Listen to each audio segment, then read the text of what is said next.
All right. So there's a couple of things I want you to remember and take down, especially you, Penny, because Yes, you're next to take. right. So know what burnout is Emotional exhaustion. from the counselor. Yes. Yes. When I tell you the questions, y'all, the questions will stay forward, straightforward. Know what an I statement look like. Because it Okay. literally asks me, which one of these are an I statement? Okay. No motivational questions from a counselor to a client, Okay. especially a motivational question to someone who has relapsed. Okay. Broaching, know what broaching is. I had like three questions on broaching and maybe three questions on bracketing. Okay. Now, when we're talking about broaching, do everybody know what broaching means? Where it is, what section it would be in, any of those things? Anybody have an idea? No, let's go over it. I love you, Drew. All right, broaching. Broaching is literally something that is going to be in a multicultural counseling setting.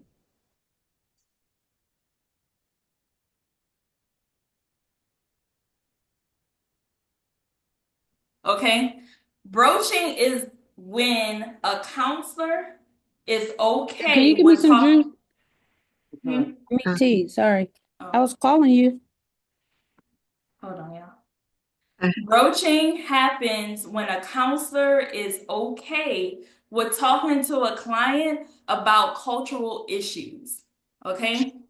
Don't be afraid to talk to your clients about cultural issues. That is a topic that it's kind of like it's kind of like like it'll be something that they least expect. Like you should be scared to talk about it, but no. So it was a question kind of like for broaching, what does it mean? It's talking about cultural issues, one. Another question, Use the when would bathroom. you use broaching? Yeah. You will use broaching at the very beginning with meeting your client and then also all throughout the counseling process. okay. Okay? That was three questions I just gave you. That was literally on that test. Okay? Bracketing. Bracketing is literally you as the counselor not having any value or imposing your thoughts or your values on the client whatsoever. That's bracketing. Got it? Yes. Britt, can you give an example? Like how can you just For bracketing or for do like a broaching? visual? Yeah. Oh, I don't have a visual for that. I got a story. No, I mean So like, just in your perception.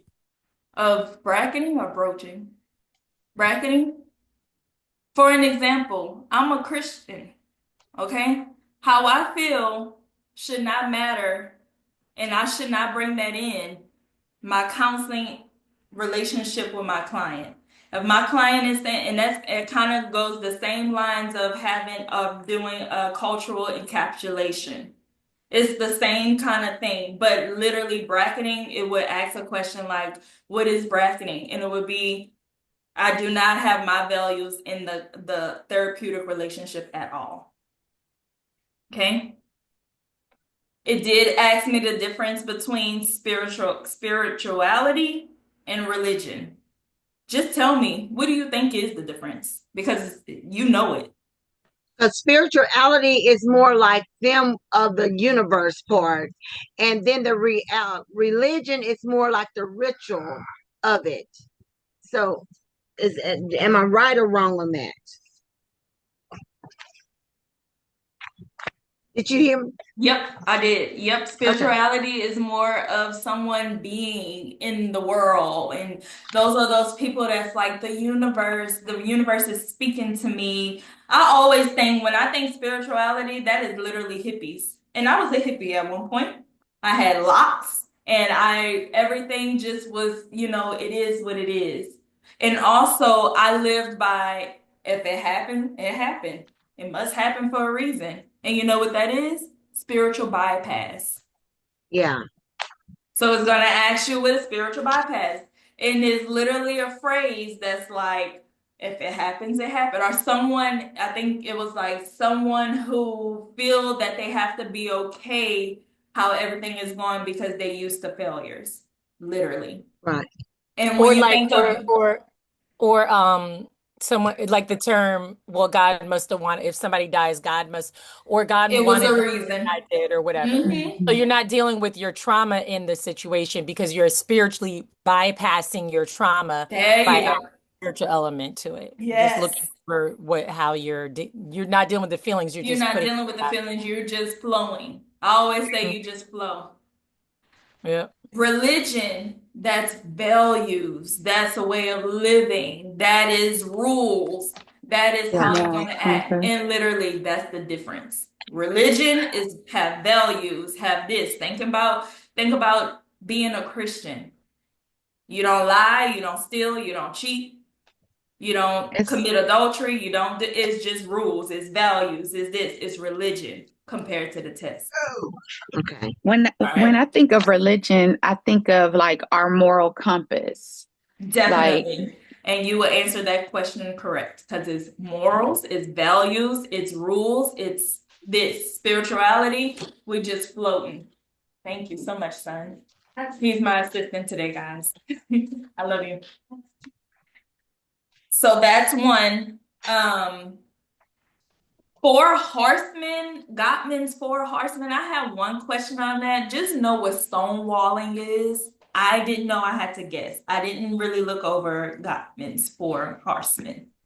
Okay. That's stonewalling is when they refusing to identify with the problem. They just ignoring it, walk away, forget it. I'm done with it.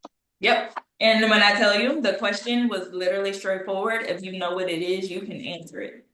It was a lot about counseling elder people who's going back into the career field. So Okay. kind of look and see. I would just ask Chat GPT, what does that look like? I know with older people, they will want short term kind of counseling. They want to get straight to the point because think about it, they're older, so they don't have all that time in the world to just be floating around, right? Right. Perfect. Thank you. So more and more of those things. Super know and learn, growth, exploration, establishment, maintenance, decline. I had a trick of knowing those ages, and let me tell you, know the ages. Why? Because the question asks in young adulthood. Right. Uh-huh. Where would someone be looking to see or something about a job, right? And I wrote G mom and dad, GEEMD, and I put the ages next to the letters, and I figured out young adults start at exploration, and that was the answer. Okay? Super, super, super. It was a lot of super. And everybody knows super is what? Life spaces, Yeah. life. That was a question too. Like I'm telling you, some of them was like, Jesus, you must be doing this because ain't no way. Right? But if you didn't know that, you'll miss that. And that's easy points, right? And I'm just giving y'all this before we actually start talking, just so that can be on your mind. As I remember. What else? Piaget, knowing his stages really, really was a good thing, and just knowing outside the box. It wasn't anything that just was like centration. You have to know what centration actually is. You have to know in the formal stage of Piaget that is, it didn't specifically say deductive reasoning, but it has some clues in there to where you know, oh, they're talking about the formal stage of Piaget. Stages of group. Ooh, group. It was heavy on group, family, career. All right. Stages of groups, not only knowing forming, storming, norming, and adjourning. You got to know Corey's and Yalom's. All right. Okay. So we know Tuckman. If you know Tuckman, you kind of can pick up everybody else. So I think it would be easier to learn Tuckman. And I always remember that by fish sticks, not pineapples. It worked for me. So fish forming, sticks storming, norming, performing, adjourning. Okay. Now, know that Corey has 5 stages. Corey has a pre-group. Okay. Corey has the pre-group. Then he have orientation. Then he have initial and all of those things that come behind them. So no, it was a question like, what stage did Corey do orientation? If you didn't know he had a pre-group that's not actually a stage, you would not get that. He had a pre-group. The pre-group was actually screening. He was the one that talked about how we need to screen before we let people in a group. It was questions on what should you do before a group? Pre-screening. No Yalom part. Know that Yalom was the one that talked all about the curative factors, cures, what you need to have to cure someone. At first, I just hear 11 curative factors. I'm like, oh, 11 curative factors. No, 11 things a counselor should have that can cure the group. Look at it that way. So with that being said, counseling skills was like 20 questions on there. Know your counseling skills. Know what reflective feedback is. Active listening. Know what you do. What is confrontation? When would you throw confrontation? And stages of group. What stage is the group going at it with each other? You'll know storming, but Corey can be on there to where it's initial transition, right? So knowing each group and what it goes under is very helpful. It even throughout Corey's stage, but what's happening in that stage. So you have to know that transition is actually conflict and storming.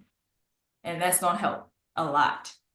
Kohlberg, I had a lot of Kohlberg questions, knowing that those stages, what happened in the stages, not even the individual stages, literally the pre-conventional, conventional, and post-conventional.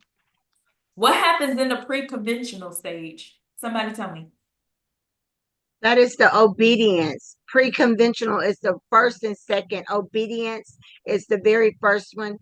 And then it's not the individual.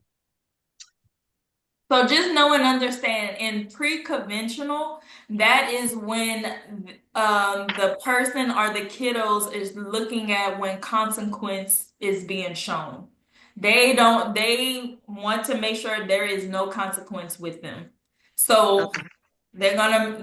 it's kind of written in that way, so you have to know which one it is. And it's like a pre-conventional post, like stuff like that. The Freud question was really easy. Know what displacement is. Yeah. Know what introjection is. Know sublimation, no projection. Know that regression is childlike behavior, and no repression. All of those was there. Okay. Okay. Wait, you said I just want to make sure I got it. Displacement, introjection, introjection. Mm-hmm. Sublimation, and I think I missed the last one. Repression and regression. Okay, repression. For sure, for sure. Thank you. Of course. All right. Now, when you get into the DSM part, I had a lot of just literally know what are those symptoms to say this is what. For an example, anxiety. What's the symptoms I need to see if I'm going to diagnose somebody with anxiety? Throw them out. Worry, excessive worrying. That's your keyword right there. Worry. If you see worry, it asks basically which one of these will show GAD, generalized anxiety disorder. It'll give you a scenario.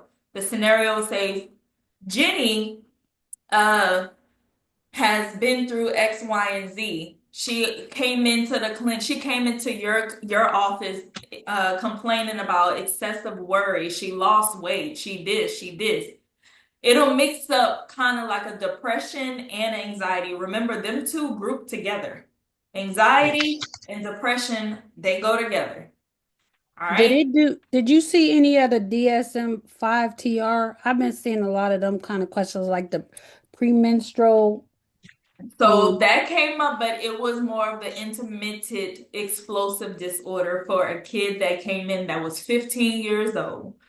And he was irritated all the time, and he get upset and he go off and he do this. What is it? And it's a lot of close things you can say, and it's really someone that you know for sure, like, depression for real, and you can mark that off. But then it had two that kind of will go. And it was either, I think, opposition defiant or intermittent explosive, severe. And then it had like that. Just know the ages. It was only one that you would really have to know the age of when to diagnose somebody that. Okay.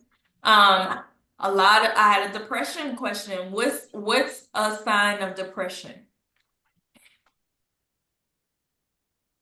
So they're irritable, they're a depressed Loss of person. interest. A loss of interest, and Isolation. Yep. there's It's gonna be Physical. worthlessness. That's your telltale sign right there. Lost weight, lost interest in things that they used to enjoy. You know that's gonna be major depressive disorder. Literally 3 questions on DSM. Mm. All right. Anxiety, but and I had a phobia question. It was close to where it was almost a PTSD, but it was when you see that word fear, that's a a phobia. phobia. Okay. Fear, phobia. Then it had like in the questions agoraphobia and this. If you know agoraphobia is just them fear leaving their house, that's not gonna be an answer. It didn't ask anything about the house. It just said a fear of doing this. And then it had like a social anxiety disorder. But that fear trumps the worry. Okay? It's Yes. those sudden things that you can look and it will trip you up. But if you read it and read it again, read the question, read all the answers, don't get excited because you may know the answer and you want to click. Calm down, read it again, then answer. Next. Now, if you're going to flag something, you can flag it, but let me tell you, do not change your answers. If you know something and you know and it came to you quick in this first, that's it. Do not change your answers because someone can change 25 answers and they were right. And your anxiety got in your way and just took it away from you. Don't change your answers. You know it. All right. What else I want you to look over that I saw? Know all about social learning. Social learning, the behavior part that's in career, it did ask about career groups. Now, here's the deal. We didn't study anything about career groups, but we know about the theories. And that is the same thing. You're going to apply that theory to everything you know. So if we talking about social learning and the behavior part in career, that's nobody but Krumboltz. Krumboltz followed Bandura. So it all goes in. Okay. Who's the father of guidance? Parson. You got an Frank answer. Parson. That was literally a question for me. Who's the father of guidance? Parson. Okay? Just knowing those things, I promise it'll help. All right. Now, I also had a dissociative disorder question. Look over that.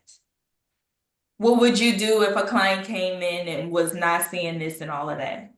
Also understand no mental status exams, what it includes. Okay? Know that it's appearance, thought process, mood, affect.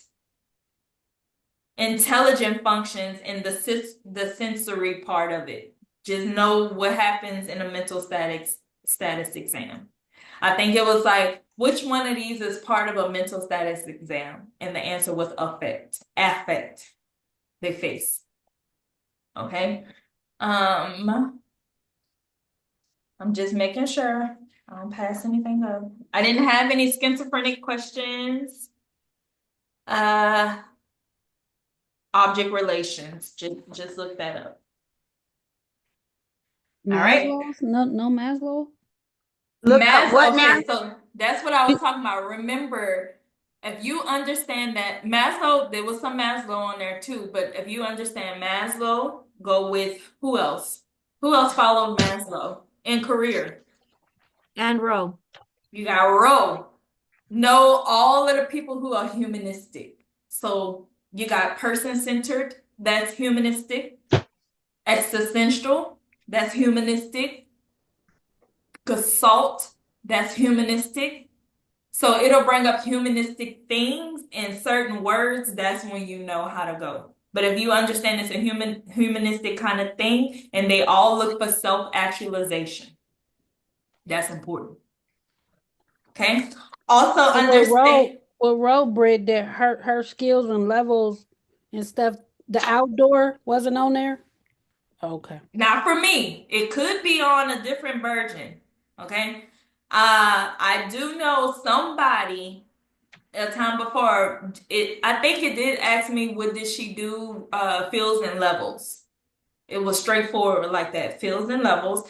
And she also did projective tests. It asks about projective testing. Which one of these are projective tests? What's the projective test? Y'all tell me. So Tad Rorschach and block. Let's see it. Rorschach and block. And TAT. Mm-hmm. Those are projective tests. And it asks which one of these are projective tests. And it was a Rorschach. Bam. Another point. All right. That's the one with the ink block, right? Yep, Rorschach ink block. That's a projective test. The TAT is a projective test. Then there was someone who actually created those projective tests. And I have it in this information, but just so you know, it wasn't her. And that was any projective test. What theory would that go with? That's psychoanalytical. It's a psychoanalytic thing, okay? There's people like Nathan Ackerman. He brought psychodynamic to group. Just know that. Know that in narrative therapy, they use outside witnesses. Now, let me tell you why they use outside witnesses. So when you see that question, you know it's an outside witness, but here's the why behind it. I love giving the why. So what happens in narrative therapy? They're telling their story. And then what else is more? What's the whole reason for them to come to narrative therapy? To begin to create a new story, to begin to see life differently. Right? So what are we doing? What is the counselor with the client? How is that relationship? That's not the one with the client, it's the expert, is it? The client is writing their story. And we're there to do what with the story that they have? We're just the editor of the story. We're going to edit their story. And they are the expert. They are the writer. They're the author of their story. We're helping them deconstruct their story to write a different story. Now, in narrative therapy, how might the client bring the problem up to the how might the counselor present the problem to the client? So if I say I'm depressed, I've been depressed, how would a narrative therapist say, reword that? Depression has been ruining your life. Mm-hmm. It's always a third person to it, but not just in narrative therapy, it's in another therapeutic moment too. So the outside therapist, what happens is the counselor make their notes, and during the session with the clients, they're writing the client a letter, and they're going to give the letter to the client. and they're going to see the letter. And what happens is when we use outside outside witnesses, it can be a friend, it can be someone who's been through narrative therapy and has been living their life the way that they should, and they come in and they watch them tell their story and maybe put in some info of how they can do this and how they went through that. Okay? Narrative therapy use outside witnesses. Deal? That's a question. Just letting you know. That's why this video is going straight to y'all. I'm not putting it out there because I'm not supposed to be talking about the test, but I want you to pass. Kaufman. What did he do? Karpov. Sorry, Karpov. Who is he? Karpov. What did he do? Wait, is that with the K? Karpov with the C. Karpov scale. What did he make a scale of? Karpov. Is it CASS? That's who you saying? Who are you saying? CARKHUFF. Oh, okay. The scale for the clients to rate the counselor. Y'all know that, right? Yeah. Well, you're about to know it now. Karpov created the scale for clients to rate the counselor on how they were in the counseling relationship in your sessions, right? So he talked about, that's the one who brought a scale to see how the counselor was did they use empathy? Did they use respect? Did they use concreteness? Were they genuine? Did they use genuineness? Did they use self-disclosure? Did they use confrontation? And did they use immediacy? It literally was, which one of these was on the scale for Kharkov? And the answer was concreteness. Okay? All different kind of names, but concreteness was on there, and that was the answer. So know what he put on the scale. And the purpose of the scale is for us to get ratings to see if we did what we were supposed to do. And it goes from 1 to 5. Okay? So, Kharkov, look over that. All right. Now, tell me about Sigmund Freud. Who is he? What did he do? What's the purpose of him? Dreams. He's a what? He What dealt with kind of therapy? Psychoanalysis. Psychosexual. So let's start from the very beginning. He's psychoanalytic, right? Psychoanalytic. Another name for psychoanalytic? Psychodynamic. Psychodynamic. There you go. Mhm. He built his work around personalities. There's 3 personalities he said that a human has, and what are they? Ego, super Ego ego. and superego. Which one is innate? Which one are we born with? The id. That. ID. Which one battles between the two? The super Ego. ego. Go. Ego. The- That was yeah, another the name ego. for each. Super ego is ethics and So more. now give me the other names for it. What's ego? What principle? Reality principle. Reality Ego. principle. Reality. Id. It's Pleasure pleasure. principle. Pleasure Pleasure. principle. The superego. Moral. Morals. That's a question. Mhm. Okay? Know that. What's the whole purpose of psychoanalytic therapy? What's the purpose of it? We're bring helping the- clients. We're trying to help clients with their psychological problems. We're trying to help them process a regimen to help them alleviate any kind of symptoms and explore their unconscious conflict. We're trying to bring the unconscious to Surface. To conscious. conscious. There you go. Uh-huh. You are the purpose of a psychoanalytic therapist is to bring the unconscious to the conscious. Now, where is unconscious, pre-conscious, and conscious? What is that on? What It's on the iceberg, like. and it's called Iceberg. what's the real name for it?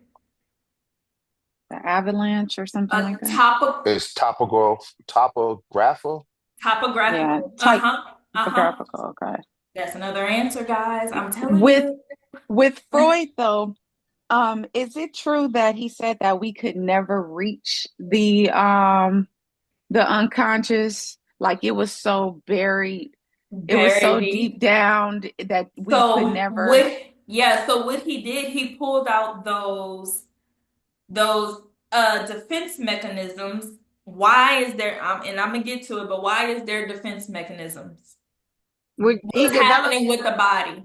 We're protecting ourselves from Protecting different ourselves things. from different things What's like that one anxiety. word that's coming up of the reason why? Anxiety. Anxiety. Anxiety. Our ego is going through anxiety, so because it's in a state of anxiety, something's going wrong, I need to throw up a defense mechanism. Defense mechanism. So he said you would never reach conscious because the granddaddy of defense mechanisms is what? Denial. No. The granddaddy of all defense mechanisms is Repression. repression. Repressed memory. Yeah. Another answer. I'm just a messenger. Repression. Okay? That's why you would never find the conscious, because repression is what? Is it something? It's trauma. Something buried. It's something, yeah, that's buried Is deep it inside. voluntary or involuntary? Oh, involuntary. It's Involuntary. involuntary. I really don't know. Repression, I really don't know. Suppression, I know if I think about it, I don't want to. Right. So what that means, suppression and what other defense mechanism go together? I know, but I don't want to know. What's other one is like Denial. that? No. Denial. There you go. There you go. Sublimation. What happens? What is that? It's when you replace a better behavior for something that you Yep. want to It's press a down. substitute. Yes. It's a substitute for behavior that is not acceptable, but I'm going to sub it for something that is acceptable.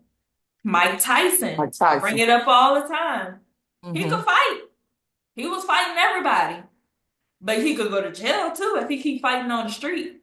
But Don King saw him and said, boy, you could make some money. So let me do it this way, make some money, be known as the heavyweight champion of the world, and I can still fight. Or if there's a psychopath person who likes to cut on things, become a surgeon. Sublimation. Now, sublimation did not come from Freud. Where did sublimation come from?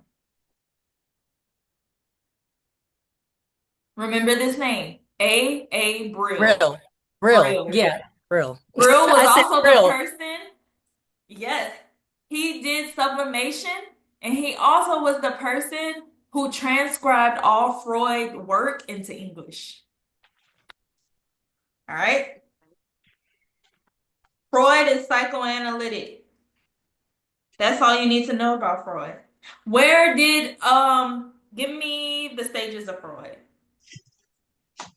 Is that anal? No, Oral, it's oral, phallic. anal, phallic. Yeah, or anal, phallic, latent, and genital. Latent, and then genital. Genital. Genital is the last. Oral, anal, phallic, latency, genital.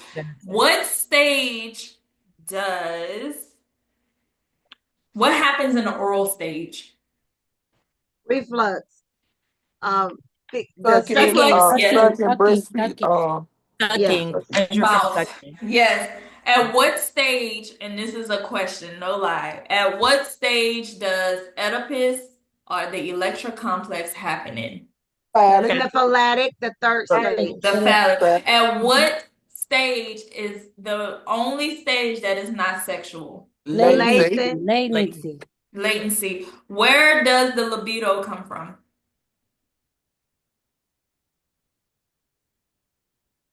Latency.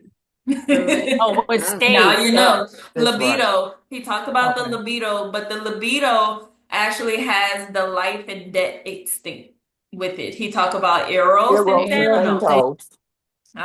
That's libido, and that's a psychic energy, not psychic like I'm psyched, but psychic energy come from libido. Libido is in a latency, the one where it's no sex. He said that basically that's where the dream analyst stuff come from.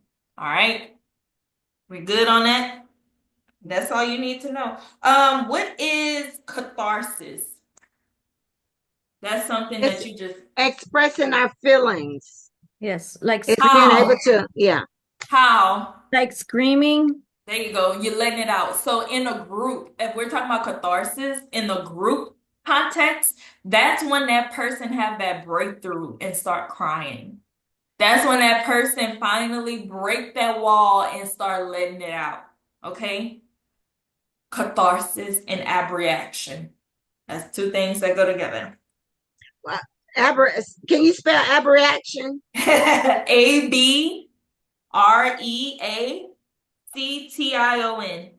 Okay, thank you. All right. Everybody know what countertransference is, right? That's a question. Yeah. Yes. What is it? When the The counselor, client, Counselor. the okay. counselor onto the C. client.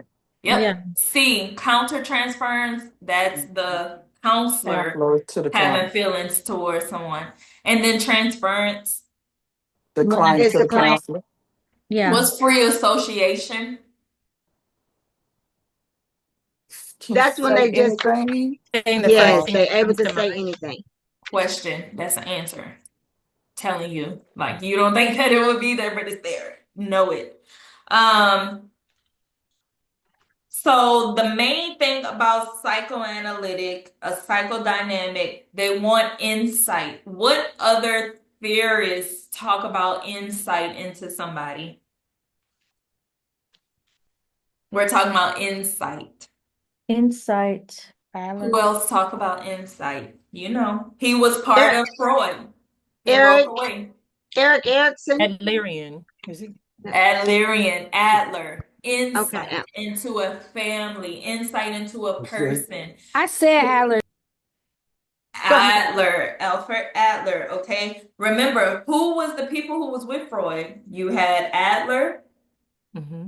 Who else? Erikson. Jung. yeah. Empage? No. Epigenetic. Epigenetic. What does epigenetic mean?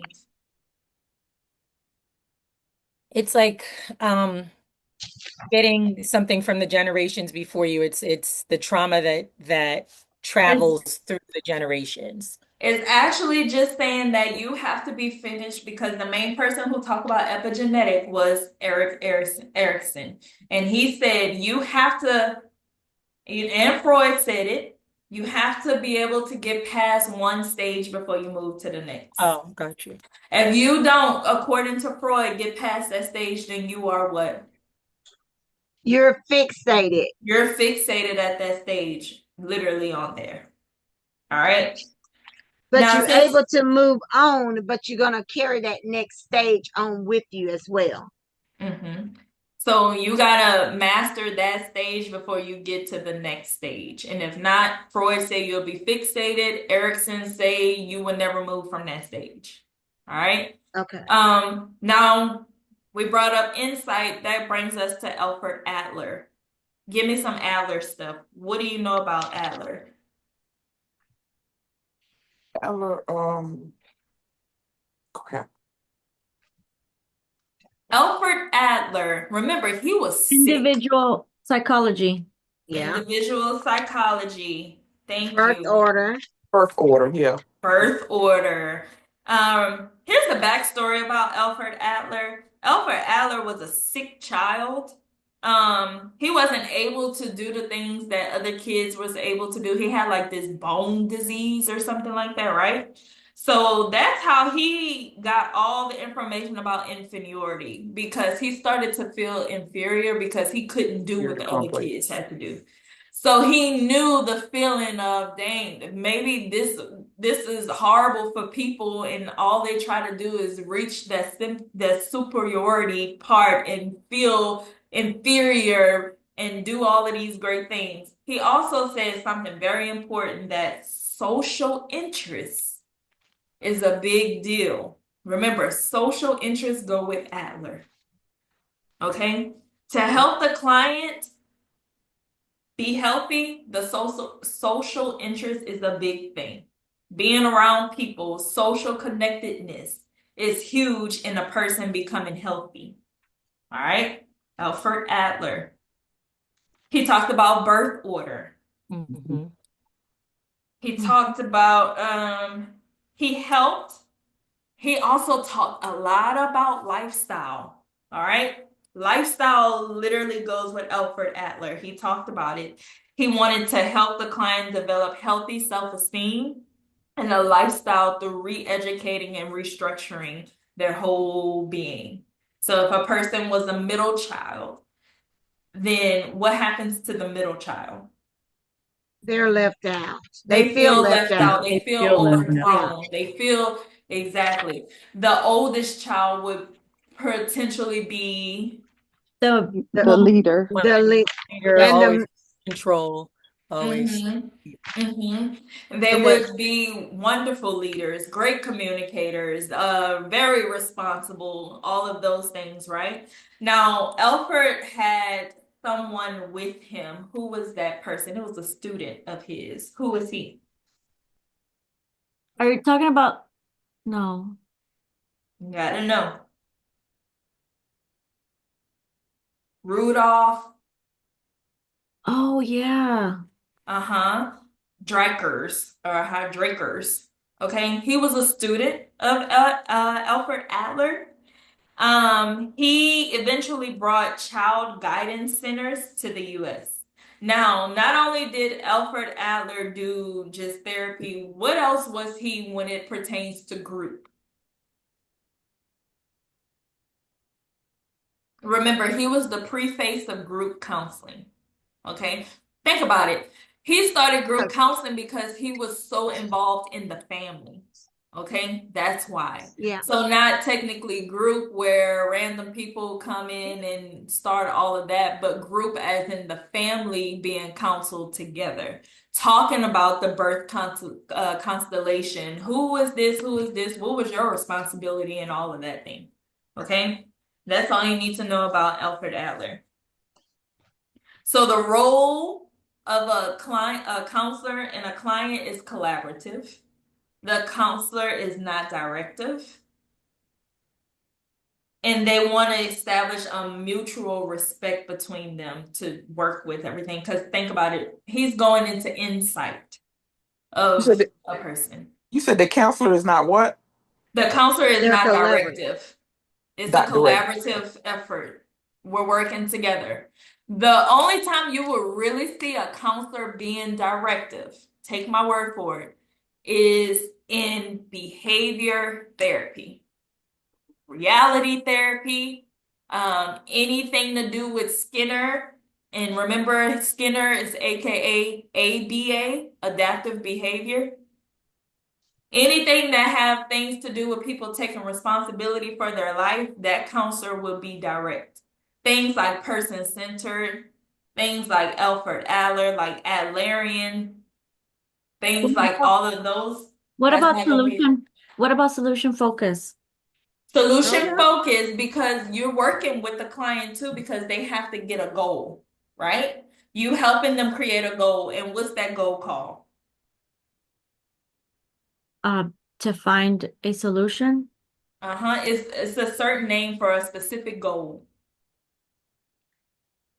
Remember, SMART goal. SMART goal. Yeah. Oh, Smart SMART goal. goal. It has to be specific. It has to be measurable, Measurable, attainable. attainable, No. Rewardable and trackable. reliable, And time sensitive. and time. Yes. So when you're working with them to create that goal, of course that's collaborative. They're gonna come up with their own goal, but you're just gonna make sure that it's measurable and it's a real goal that they can really accomplish. Mm-hmm. Okay. All right. That's Adler. So remember connectedness, feeling of belonging. Remember he's getting all into, just remember he was sick. and he just wanted to be like superior. So anything that have to do, and that's a form of a humanistic kind of thing, just want that person to be whole, right? So feeling of belonging, connectedness, social interest, social, all of these things, that's all Adlerian. Catching oneself. What does that mean? Like if I got ready to say something ugly, I'm catching myself. I don't let it come out. I'm watching what I'm saying. Bam. Another technique, acting as if. What's that? Mhm. I'm acting as I'm right now. I'm acting as if I'm an LPC. I'm acting as if. Come on now. Yes. Oh, yes. Oh, let me Love see. it. What You was the got first it. one you said before the acting as if? I couldn't even hear. Catching oneself. Oh, And remember, Adler also spitting in one's soup. That's when I'm dipping in your business now. That's when I'm about to call you out on your discrepancies. That's I right. need Miss Penny on my test. Come on, Miss Penny. You gonna be in my head. So we got all that, right? Everybody good Yes. with Adler? Yes. Let's move to a analytic person. Who am I talking about? Analytic. He was Freud. part of Freud too. Freud, yeah. Who You're else? talking about Virginia Saris as well. Those are the neo. And we're gonna do the three. Yeah, it's a The neo-Freudian. Freudian. Yeah. He's one, but who am I talking about? He talked about differentiation. The Mac and Bob. He talked about archetypes. Oh, John Young. Oh, Young. Carl Young. Young. Carl Jung. Yeah. Carl Yeah. Jung. Yes, he did. Literally, what did he talk about? He talked about our schema too. Yep. Collective unconscious. Collective unconscious mean we all have it, Yes. right? Yes. He talked about anima, which is That animus is the Mhm. MUS is the male and MA is the woman. okay. So if I'm talking about anima, who has a female trait? The female. The male.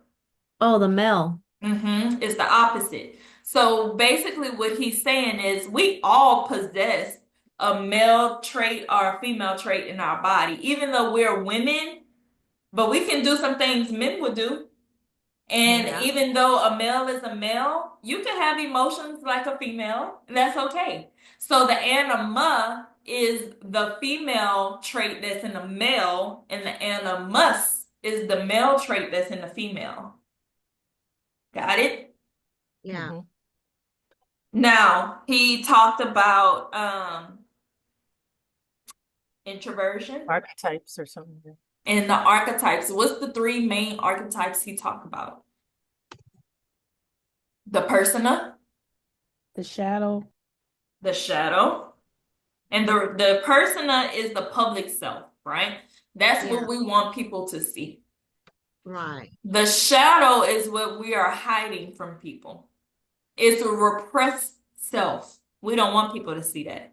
And then we got the true self, which is us. Who is that?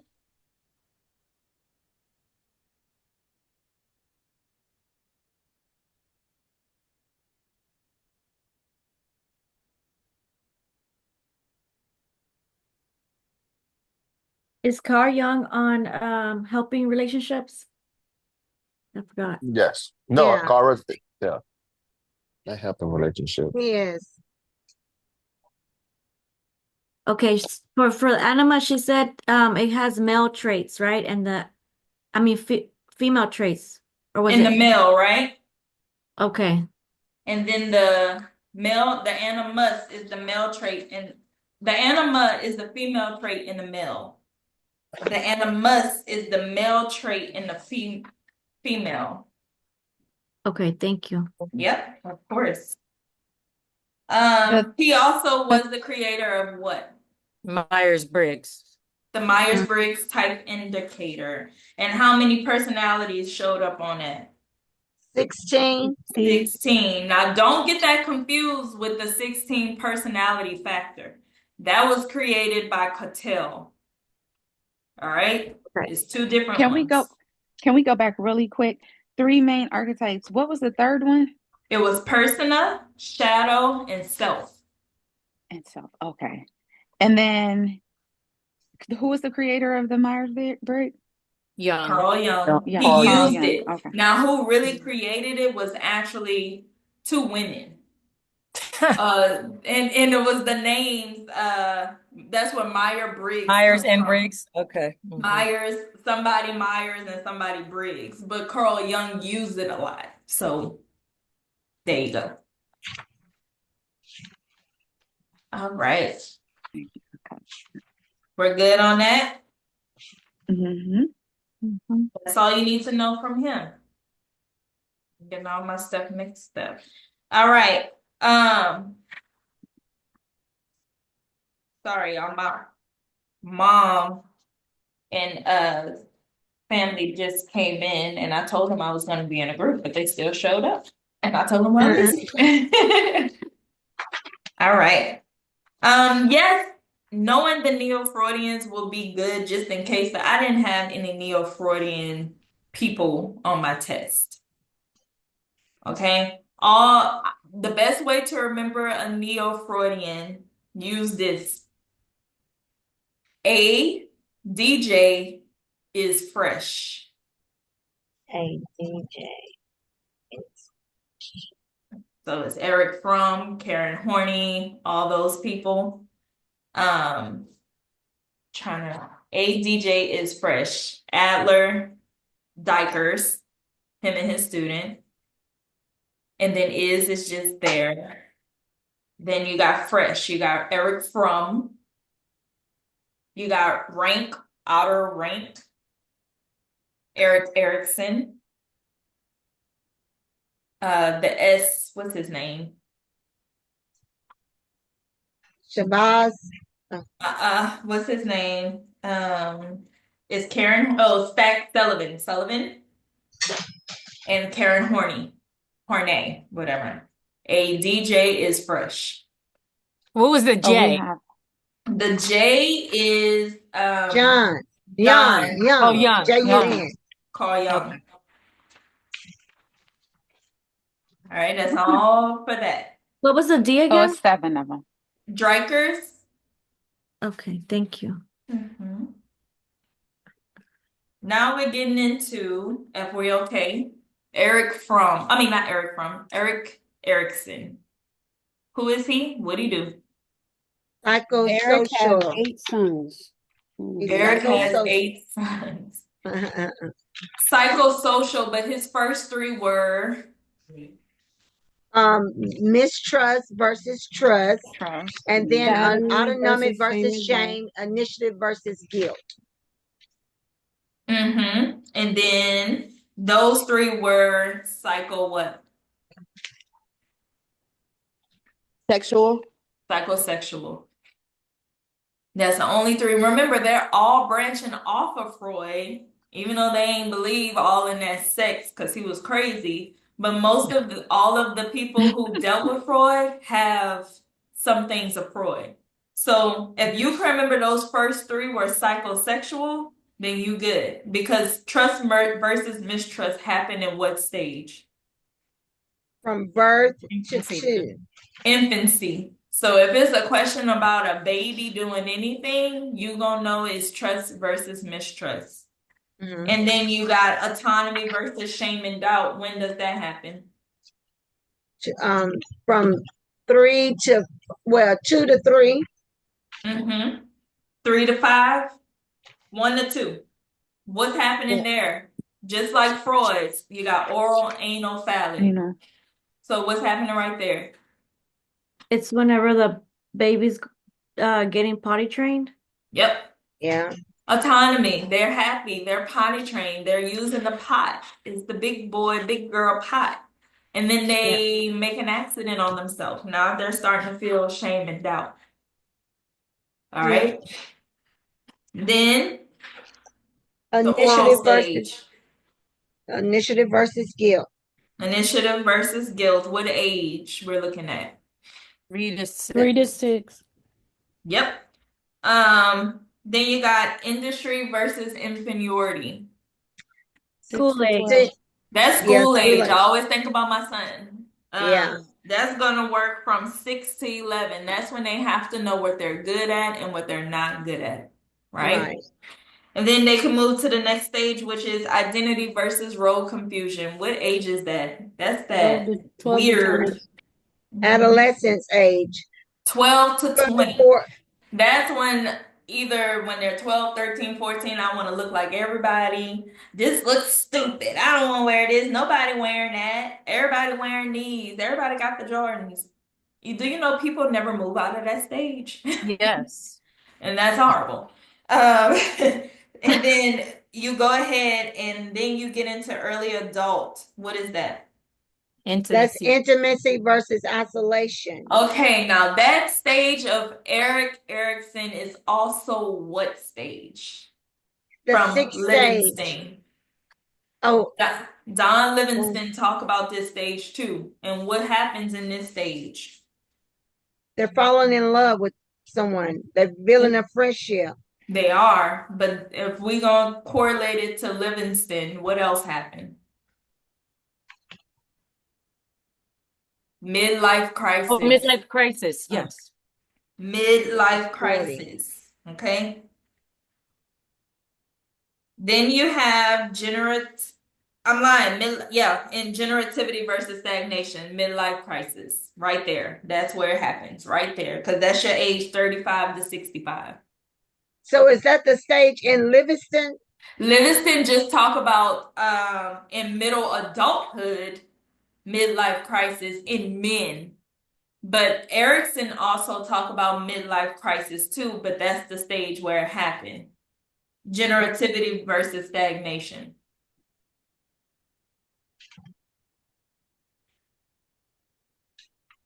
And then integrity versus despair. What happens down there? The wisdom, they're just reflecting back over their life, making sure they had some good accomplishment. Now, with those stages, you don't have to study a lot, but I would advise, only because I heard somebody said they saw it on one of their tests, that next to all of those stages, just know those side things like hope. So for trust versus mistrust, hope is a word on the side. Autonomy versus shame and doubt, will. Industry versus inferiority, competence. Identity versus role confusion, fidelity. Intimacy versus isolation, love. And generativity versus stagnation, care. And then integrity versus despair, wisdom. All right, we got it. What was Erikson? I'm sorry, what was identity versus role confusion? What was the word for that? Fidelity. So what was industry versus inferiority? I got them mixed up. Competency. Okay. Everybody got them? What was the initiative versus guilt? Purpose. Sorry, I skipped one. Purpose. That's it. Okay. So it's hope, will, purpose, competency, fidelity, love, and care. Hope, will, purpose. Hope, will, purpose, competence, fidelity, love, care, and wisdom. There you go. Okay. Got it? Mm-hmm. All right. Now let's get into some existential. Existential. I like them. I really do. Those are those big questions you got to ask yourself, like, why am I here? What's my purpose, right? So if we want to talk about, remember, existential is one of those humanistic, right? So who's responsible for that? Existential therapists are the creators, the theories. Who's that coming from? Y'all know. Rollo, Rollo May, Yalom. and one more. Carl Rogers, Viktor Frankl. Victor. Okay. What happened with Viktor Frankl? Anybody know? He invented the logo therapy. Logotherapy, yes. He was in the Holocaust. While he was in the Holocaust, he had hope, and he watched these people go through gas chambers and all of those things in the Holocaust and still had hope, still telling people, you know, once we get out of here, we can make a meaning of this. This can be something that can teach us, you know, whatever. So those where those big questions come from, right? Logotherapy is his big thing, and really that's all you need to know about Viktor Frankl, is he's the creator of logotherapy. So when we talk about existential, one of them talked about anxiety being something that you have to experience. Who talked about that? Was that May? That was May. Rollo May. Saying it's normal to feel anxiety because once you feel the anxiety, then you know that you're doing something in life. Because if you feel anxiety, that means something is off and I need to fix it. It's that saying, if life is just smooth and breezing for you, then that means the devil is okay with you. But if you going through something, that means you doing something to shake hell loose. And that's exactly what he was saying. If you going through anxiety, that means something ain't right and you need to change something. Okay? Yalom talked a lot about responsibility, life, death. Once an individual knows about death and is okay with death, then they know I need to do something with my life today before I die. And that's what he talked about. Those are called existential problems. That's what he called it. Existential anxiety. Viktor Frankl, literally logotherapy. That's all. So the role of an existential humanistic counselor is to fully commit to authenticity, sharing your self-disclosure is big in there, right? Sharing a little bit about you, not much, because it needs to benefit the client. It can't be all about you, but to let them know that everybody go through this, and that's universality, right? Everybody go through this, but you can get through it. Helping them with these big life questions. And once you know that, you can answer any question and know that it's an existential therapy. Okay. Another keyword, being in the world. They're more about being in the world. They have a here and now presence as well. Being here, what's happening here. Not really focusing on the past, not really focusing on failures. We're here right now. What can we do? Where do you see this? You know, things like that. Those existential humanistic people, they love to focus on the present. It's never about the past. They're not going deep in and just whatever it is right here. Okay. Another keywords is like one shapes one's own destiny, right? Being in the world, those are huge. And then there was 3 things. I didn't see it on my test, but be familiar. It's these weird German words, the unwelt, midwelt, and ingewelt. Remember All I those. asked you that in one of our sessions because it's like physical, because Uh-huh. they mean something physical, Relationship and relation. self-identity. Yep. It wasn't on my test, but it will work to know. Those What are, what is it? yes, I'm gonna have to type it because Okay.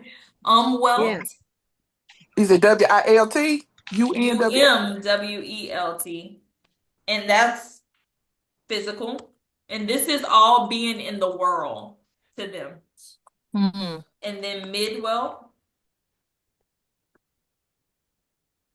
relationship, Relationship. and then there's one more, This one. And this one is self-identity. Oops.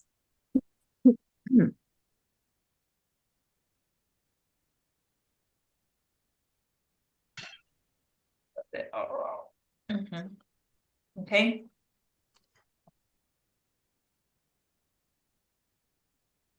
This is for existential. Mm-hmm. Now, another thing that Existential talked about, all right?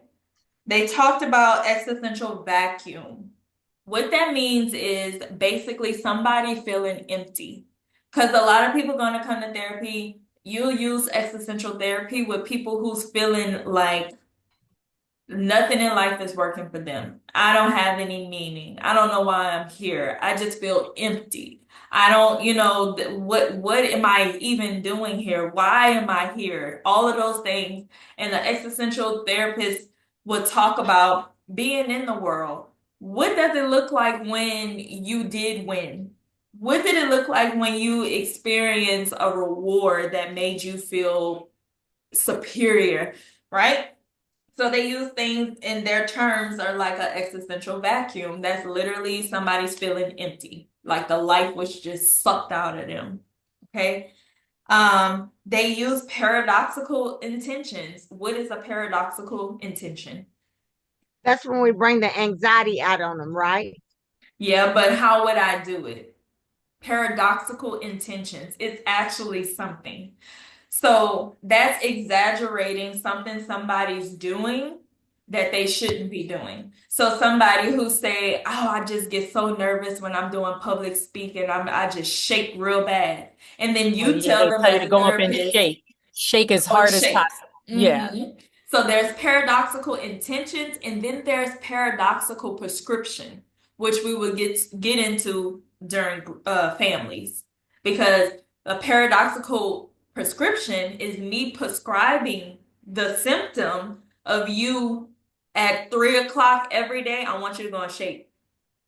I'm prescribing you your symptom of your problem in hopes that you will realize you're actually doing it and it's crazy. Right. Right. So that's paradoxical intentions. They use that. And then existential frustration is discomfort and frustration and coming when they're trying to figure out why am I here. Those are just some things that existential therapists use. Now remember, humanistic people, they always want what? You have to be self-actualized. So it doesn't matter if it's Maslow, because the test is not going to ask who is this theorist or this theorist talk about this. It's going to talk about humanistic theories, period. And we know all these people are humanistic theories, and they all search for a person to be self-actualized. So if you think about it in existential therapy, being in the world, being whole, finding your way, that's self-actualization. Maslow, he talked about the hierarchy of needs. You have to have all of these things before you're self-actualized. Adler, he wants you to know that you're superior and all that because you're going to be self-actualized. If you know that, you can answer any question.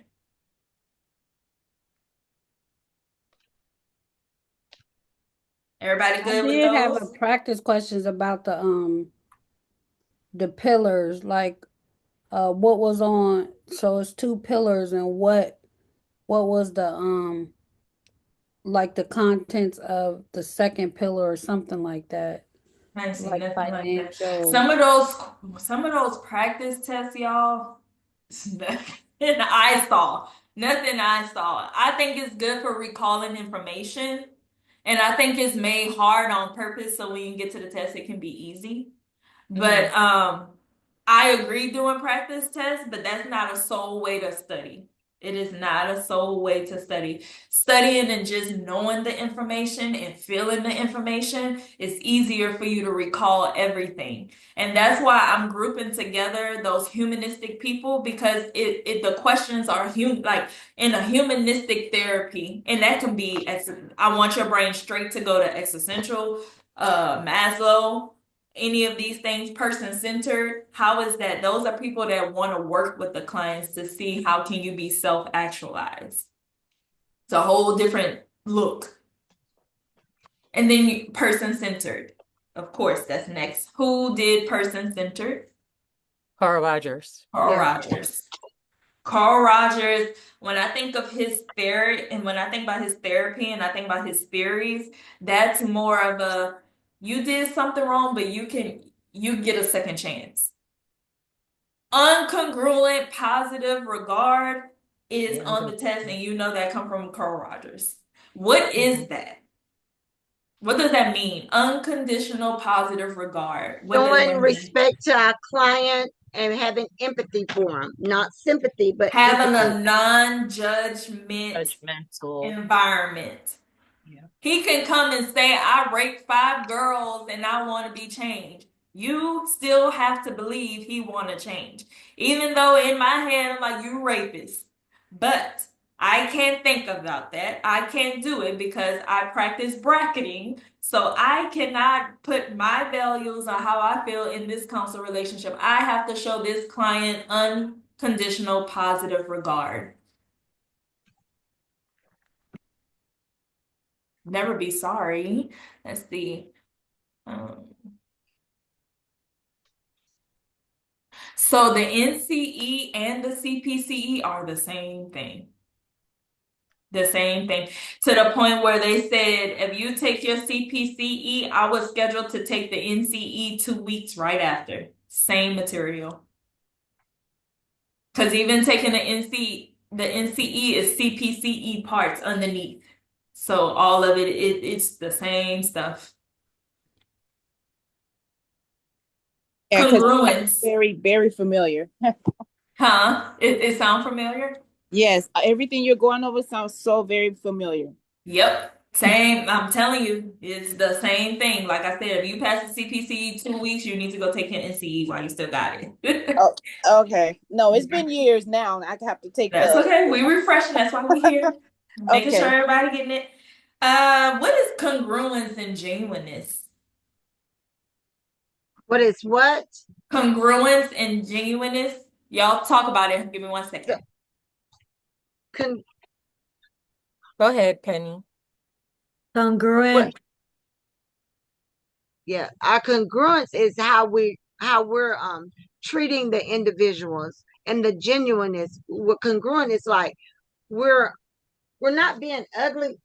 I know what I don't want to confuse nobody. Go But ahead. You're so- making sense, Penny. Don't think you're not. no, because y'all y'all No, you always said say, how we're treating the client, right? Like, yes, it's how it's basically respecting the client. Is we're respecting them. We're not judging them. We're not looking down on them. We're being respectful to them on the congruent. Now, let's take it a step further.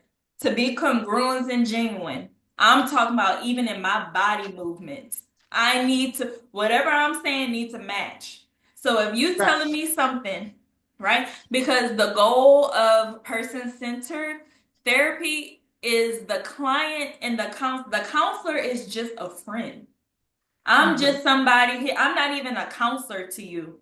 I'm really somebody who's a listening ear and a friend. That's how they want person-centered therapy to go. So if you tell me something where it's like, what? I need to do that in the counseling session. That's congruence and genuineness. That's what they're talking about. If it's something that's upsetting, you get upset with them. Right. Like this needs to be a friendship. I'm not even a counselor. I'm your friend and I'm listening. That's why it's unconditional positive regard.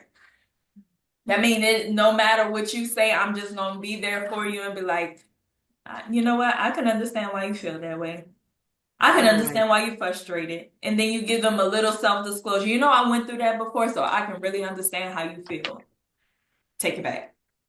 Right? That's all. Also accurate empathy. Because as counselors, we show empathy, never sympathy. Okay? Right. We don't feel sorry for no one. We can understand how they feel. Right? So Accurate empathy, that's coming under Carl Rogers, okay? The counselor truly understands the thoughts and feelings of a client. They have to be accurate. Like, I probably wouldn't agree with what you're saying, but I can understand why. That kind of empathy. All right. So I want to make sure I'm getting everything. Now, person-centered therapy does not use techniques. All right. They use counseling skills. When I tell y'all know the counseling skills, it was so many counseling skills to recall on this test. Know the counseling skill, know what reflection is and what that look like. So when you're reflecting back to a client, you basically telling them what they told you in a different way, because somebody might feel embarrassed but don't know how to say I feel embarrassed, and would give you so many words around it and say, you want to reflect back and say, I can see by the way that you're looking and when you put your head down when you was talking about that you probably feel embarrassed. Yeah, that's right. Embarrassed. That's what it is. That's how I feel. That's how you do that, right? And then active listening, not just listening. I'm talking about nodding your head, leaning forward, getting into it, like what? All of that. That's active listening. Not even just listening, but recalling stuff to them. Like, so just so I'm clear, you said that Shelly made you mad when you did that. Let me know if I'm saying it right. Yeah, you're right. That was clarifying, active listening, and reflection. You get what I'm saying?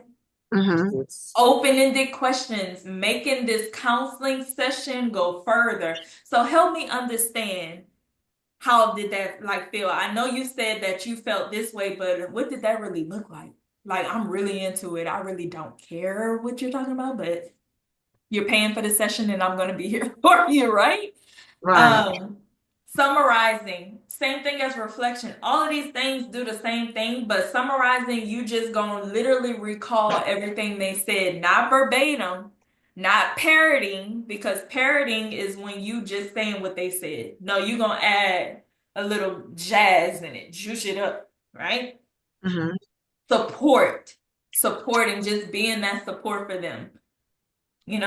All of these counseling skills, know what it is. Confrontation, know when to use confrontation, right? Confrontation is when, and this is a question, y'all. Confrontation, what is confrontation? Confrontation is when you're going to call a client out on their deficiencies.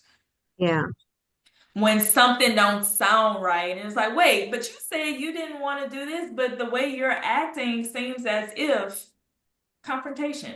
Know when to use confrontation. Not when they're hyped up and they're hot and they're mad, but you kind of want to use them when it's all settled and it's calm and it's like, forgive me for this, but I have to tell you because I want you to be successful. But when you said this, it seems as if you really don't want to do it because the actions you're doing really don't reflect how you want it to be done.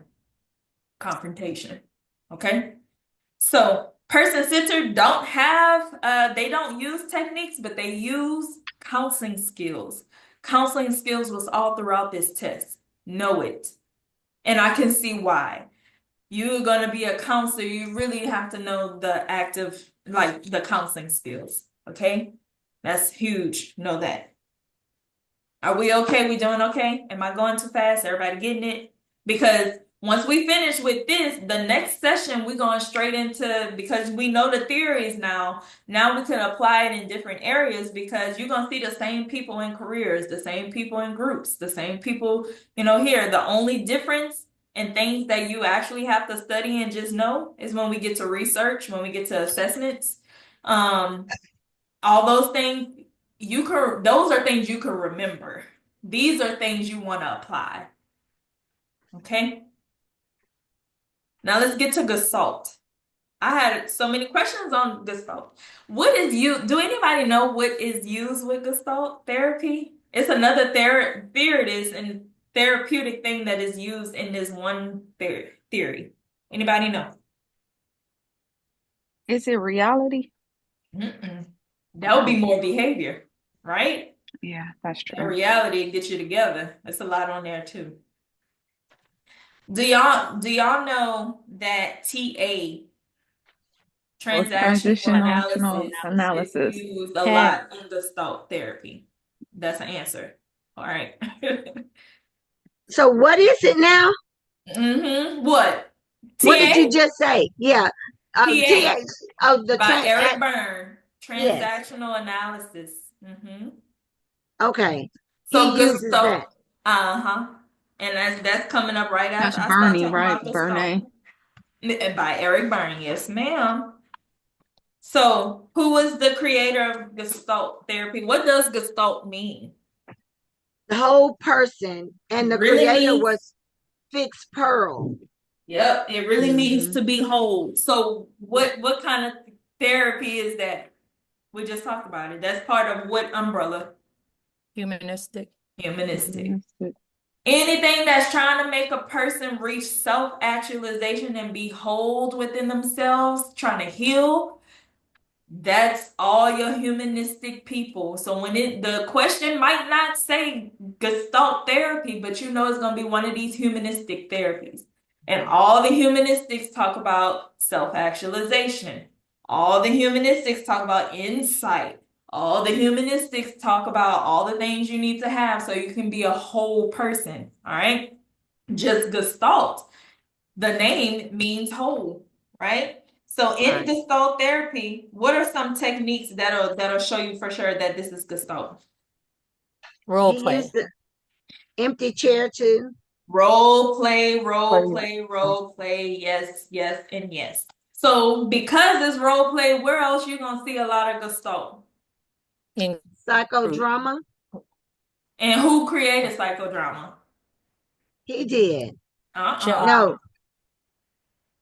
You know, come on. Jacob Like Moreno. Jacob Moreno. Moreno. Yes, yes. And he also created what? He was the pioneer of what? Groups. There you Groups. go. Come on, y'all. Yeah. Making me upset. So We have studied under you so long, we ain't got no choice. I'm telling you, everybody gonna pass. Everybody gonna pass. I know Gestalt that's right. therapy. Gestalt therapy. It was Fitzpearl's, but it was also his wife. I was gonna say They never give her props, but she brought it to. Come on, come on. The lady is always doing something, right? But that's all Yeah. right. She brought it to women therapy, and things like that. So Gestalt, we talking about being whole. So the whole thing is insight learning, right? Right. You dealing with some problems and some trauma that you can deal with to be a whole person that's been holding into you. So let me help you get that out. Okay, we're gonna do some positive transference. I'm gonna be your mama. You tell me what you need to tell me. You don't want to do it to me? You're gonna sit and you're gonna talk to this chair as if this is the person. Okay, say what you gotta say. All right. We're going to role play because you're going to go actually tell this person. So let's do it together. Right? That's what's happening in Gestalt therapy.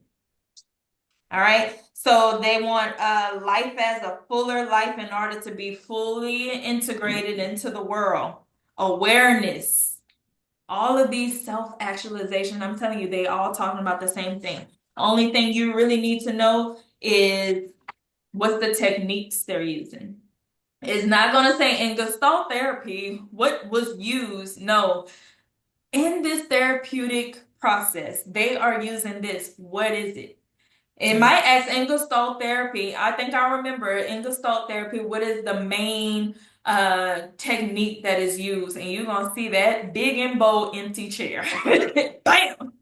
And what about unfinished business? Was anything asked on that? It wasn't worded where it was unfinished business. It was worded to where it's like something that someone was dealing with that they have not resolved with someone, and it's unfinished business. Do you know what I'm saying? Like if you Yeah. understand the theories, you can Yeah. answer the question because it's not just gonna say unfinished business. Who? No, someone. What is unfinished business? Unfinished business is me having trauma from somebody that I never confronted. Right? Okay. Yeah. I think it's important to understand the 5 layers of neurosis as well. Not really on there, but that I saw, but I can see it being somewhere in the lines, right? Just know the different layers. There's the phony layer, fake. People act out in these things. Phobic layer, which is the emotional pain resulting in denial of parts. Empathy layer, feeling stuck where you are. Implosive layer, the deadness is fully experienced to where defenses are exposed and contact with the genuine self has begun. That's where that conflict with yourself, like you're like it, whatever's inside is just beaming to come out. And then explosive, it comes out. Implosive, you know, that's within you. Explosive, it comes out.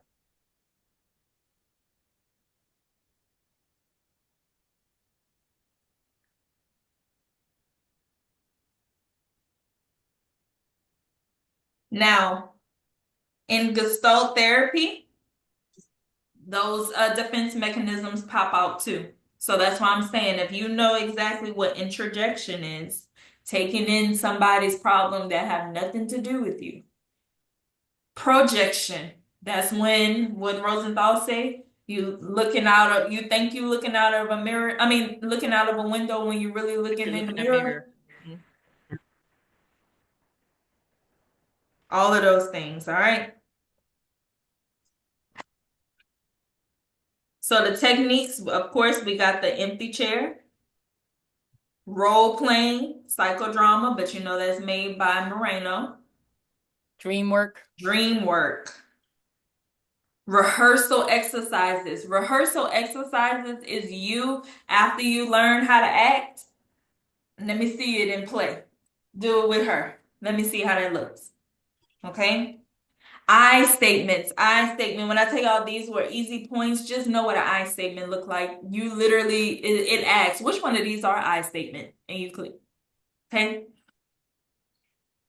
They in Gestalt therapy, it's a lot of how and what questions. What's happening now? Why is your foot shaking right now? What are you feeling? Because what happens is you're trying to make the client aware of their surroundings and where they are at that moment, right? Confrontation is there too. Confrontation is just a counseling skill that's used all throughout counseling. And then staying with the feeling. That's a big thing too in Gestalt therapy. Let's stay with the feeling. Okay, you mad. Let's stick with it. You're mad. Why? Keep recalling things. Yeah, you're mad. Why? Those are the things. The confrontation in Gestalt therapy would be when you was talking about your wife, I noticed you're saying you're happy, but your face looked like you are pissed. Why? Those are the things that you want to do. When I tell you all of these theories go right into family. It's just different people that got their names on it. Once you know this, you can apply it to a whole bunch of different things. Are we okay? We doing good? So, like I said, transactional analysis is used in Gestalt therapy because transactional analysis is mainly used for communication, right? I literally had a question that talked about the in transactional analysis, PAC. What's the P? Person. Do it again. PAC. And how does it correlate with Freud? Pace. Parent. Oh, parent, child, adult. Parent, child, adult. Now, correlating that with Freud, the parent is what? The superego. The superego, the moral person. Think about you as a parent. You hitting the morals. The id would be who then?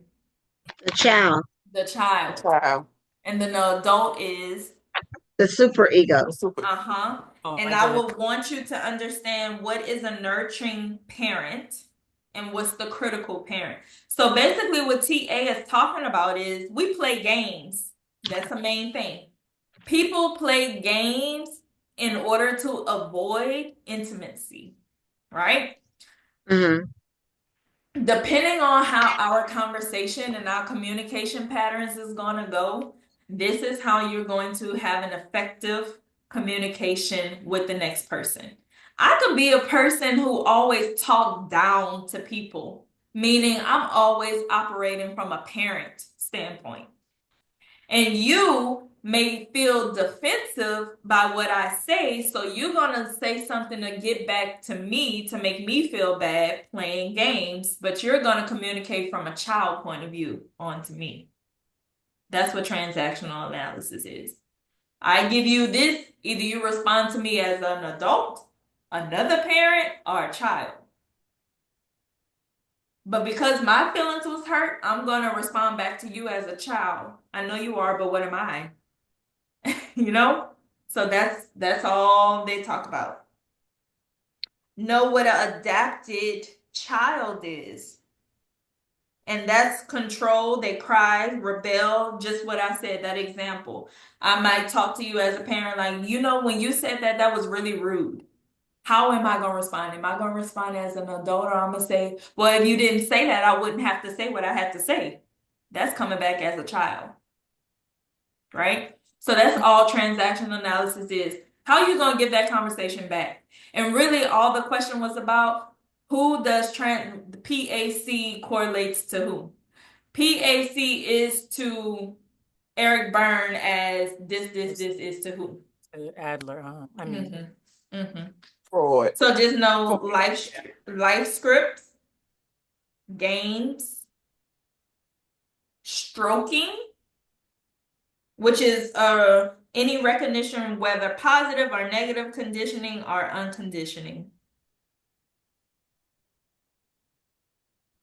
And that's all you need to know of that. The nourishing parent and the critical parent. I just would tell you to look over it, but it didn't have a lot to say about that on the test. But I would want you to be prepared. You said a nurturing parent and a what parent? And a critical parent. Okay. A critical parent who finds fault, is critical and harsh. Somebody that just gets on people, that just talk down to somebody, not talking to them where it can benefit them. Just throwing dags all the time.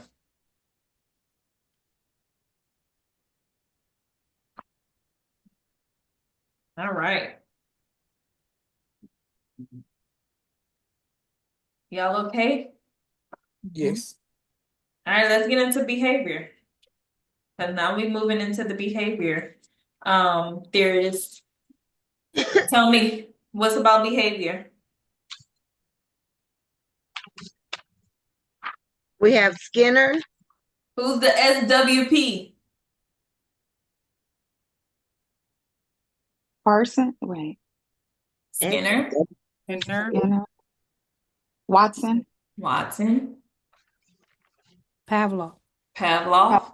Yeah. Come on, they got more.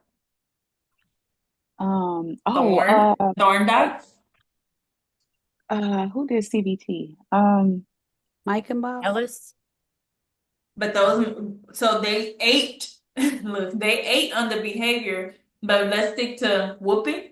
Joseph Whooping. Volpe, Bondera. Pavlov. Pavlov. Skinner. Then you got under them Watson, Thorndike. Then under them you got social learning, Bandura. All of them follow underneath each other. But when we start talking about behavior, I want you to think that counselor is direct, because behavior theorists, if they can't see it, they can't fix it. If we can't measure it, we can't fix it. We don't care about insight. We don't care about what you went through as a child. Whatever you come in this counseling room with, that's what we're dealing with, and that's it. All right? You got classical conditioning, which was done by Irvin Pavlov. Pavlov. Operant Yeah. conditioning, which was B.F. done by Skinner. B.F. Skinner. social learning theory, was done by Bandura. Bandura, and then cognitive behavior therapy. That's That Beck, isn't it? yes, We that's getting into Aaron Beck, mhm. Donald Meckenbaum, Albert Ellis, all of these people, right? So let's dive in. Oh, even Arnold Lazarus, imprinting. Remember all of these things? These all behavior, learning, that is separate. This is what we're gonna talk about. So when we talking about we talked about the goal of what behavior therapy is. It's a baseline treatment. It's a problem. I'm gonna give you treatment. It's a baseline. Let's write it down. Here's the treatment. This the outcome. That's all we worried about. So when we talk about Skinner, what's happening with him? He's a behavior. And what's happening? We're all wanting change on the behavior. So Skinner learned from Eric Thorndike. They figured out that behavior has a consequence and people learn from that consequence, right? So his big deal was they have a behavior, it's a consequence, hopefully it fixed the behavior. So first it was Eric Thorndike who talked about behavior is learned. When I tell y'all this is a question, behavior therapists believe behavior is learned, so that means it can be unlearned. Yeah. Okay, just because it was learned, it can be unlearned. So when we talk about Skinner, he was big, and if you ever worked in a school, and I always talk about this, that behavior reinforcement and all of that stuff, that all comes from him. That's why the new name that Skinner deal with is ABA, therapy. Have you ever seen any of those things, especially kids with autism? We use positive reinforcements, positive punishments to the T because that's teaching them a new behavior. All right. So there's continuous reinforcement, which means after every behavior, I'm going to give him a Skittle, no matter what. You do it, here's your Skittle. You do it, here's your Skittle. Then there's intermittent reinforcement. He do it, I give him a Skittle. He do it again, I might not give him a Skittle. You do it 2 more times, I give him a Skittle. Maybe not next time, but it's every other time. It's intermittent. So it's 2 reinforcements. Now, under those reinforcements, that's where you get your positive reinforcement and negative reinforcement. Positive and negative reinforcements are both good things. Okay? They're both good things. Positive reinforcement and negative reinforcements are used when you like the behavior and you want them to continue the behavior. Okay? For an example. Is that when you take one is you take away and one is you give? Nope. Yep. Oh. One take away, one you give, One but it's give. both good things. Good thing. So for an example, my son, he studied, he passed that test. I want him to continue with his study skills and passing the test. I'm going to give him $5 extra on his allowance. That is a positive reinforcement. Now, a negative reinforcement. He studied, he made the grade. I want him to continue making that grade. So I'm going to tell him that he does not have to take the trash out this week. He didn't want to do that anyway. He likes that he didn't have to take the trash out. I took that away from him, but it was to keep him wanting to make good grades so I can tell him he don't have to take the trash out again. Negative reinforcement. Because you remove the stimulant, right? I removed something undesirable anyway. Right. But he likes it and is going to keep it going. Now, positive and negative punishment mean I don't like the behavior and I don't want him to do it again. So here's a positive punishment. He act up in class. I added a whooping. Yeah. He did not like that. He would never do it again. Right? Yeah. Here's a negative punishment. He act up in class. I took away his phone. He didn't like it. He would never act up again. That's the difference.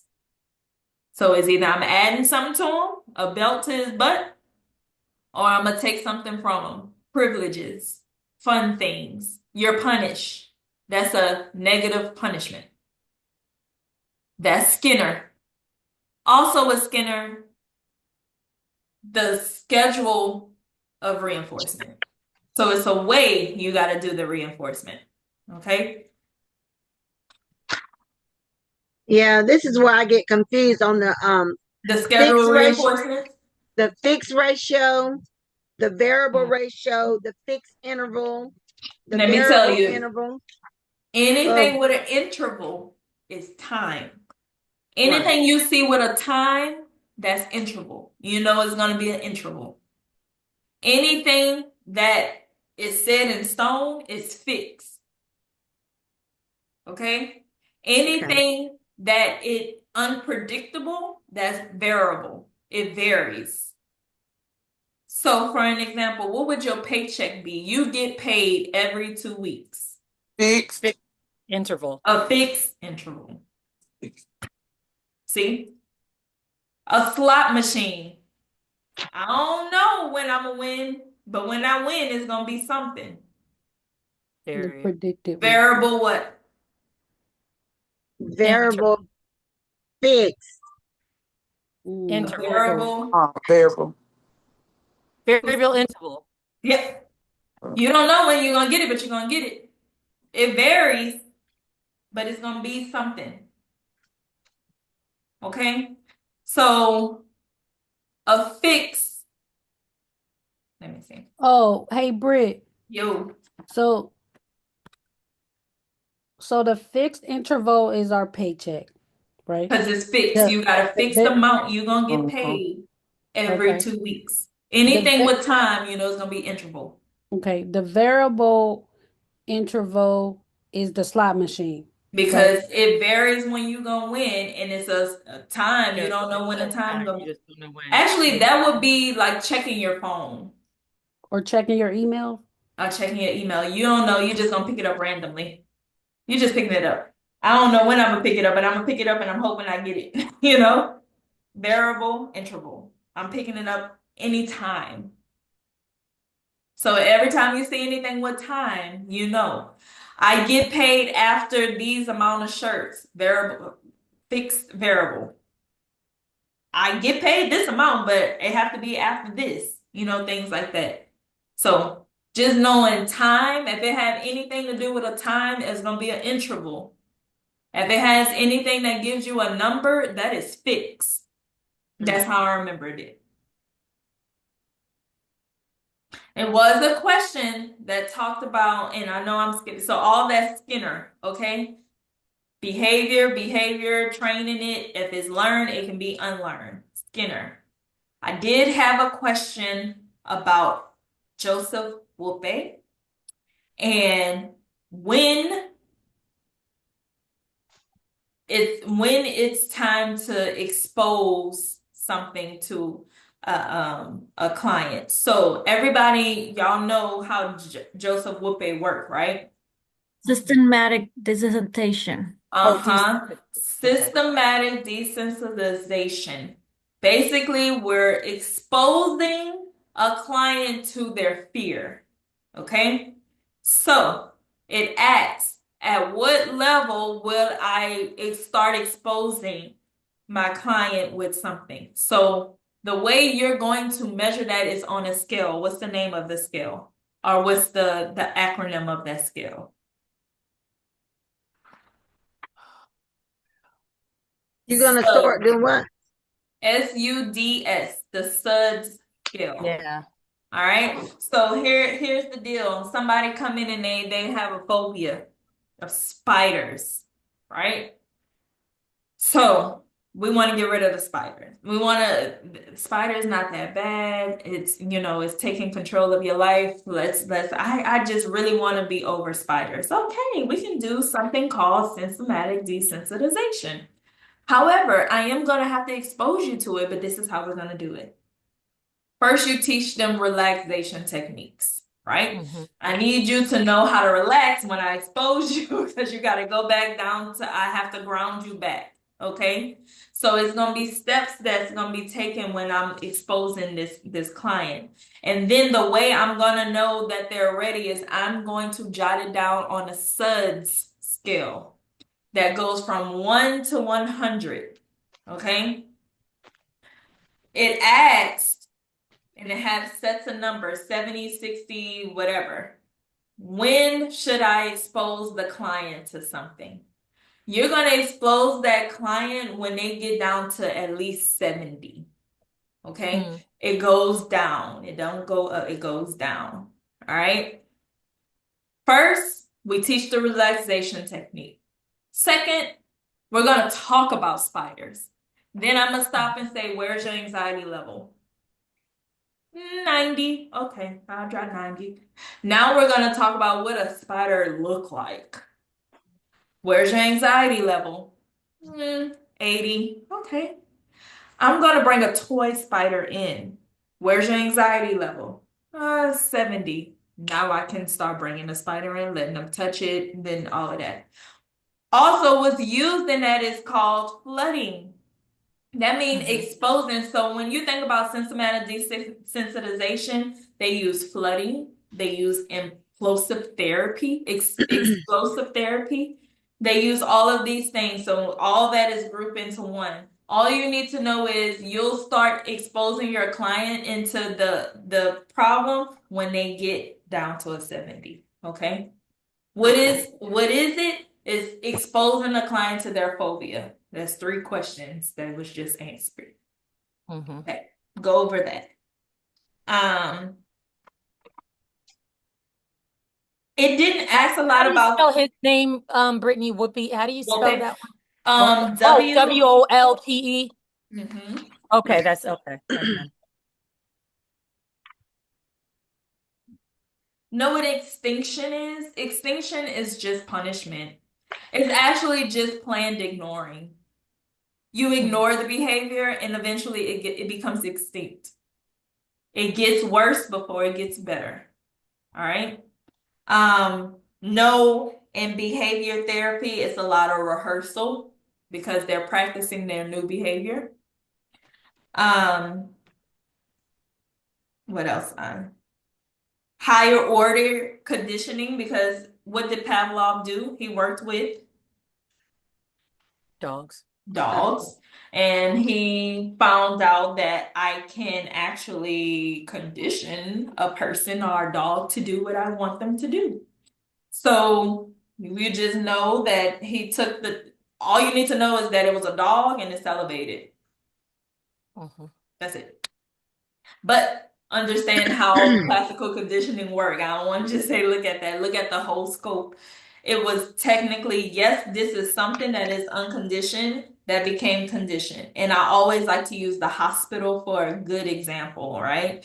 So being unconditioned, an unconditional moment was me going to the hospital. Nothing happened to me in this hospital. So it's an unconditioned stimulus because it's just a hospital. There's patients and everything. So I don't have a conditioned response because it's just a hospital. Now, somebody I love died in the hospital. Now I'm conditioned not to like hospitals. It only works when something is paired. That's all you need to know. You take a conditioned stimulus to a conditioned response, is paired together, and now you're going through classical conditioning. For the test, I tell myself all the time, I have test anxiety.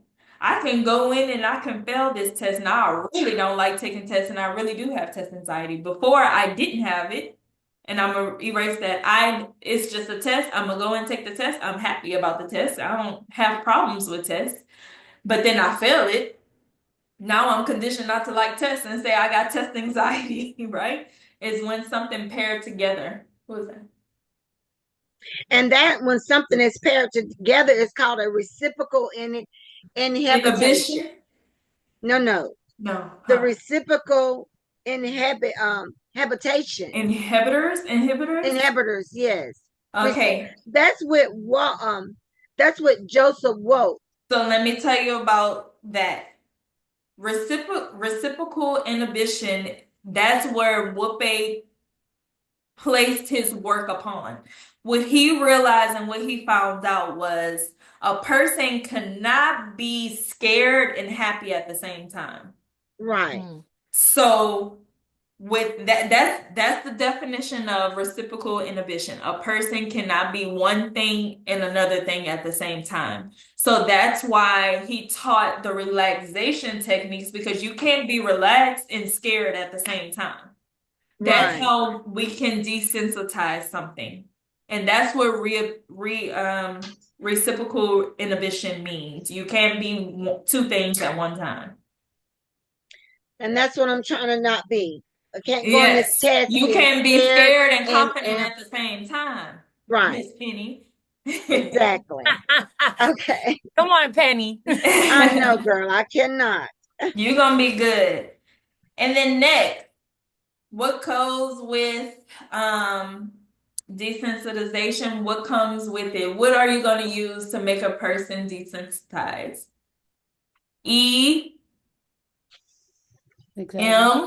Exposure? Yeah, EMDR. eye movement, yes. desensitization, and reprocessing.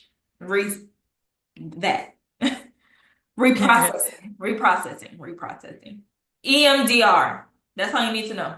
What would you use to get rid of a phobia? EMDR. That's it. Francine Shapiro, if you need to know, that's who created it, all right? EMDR.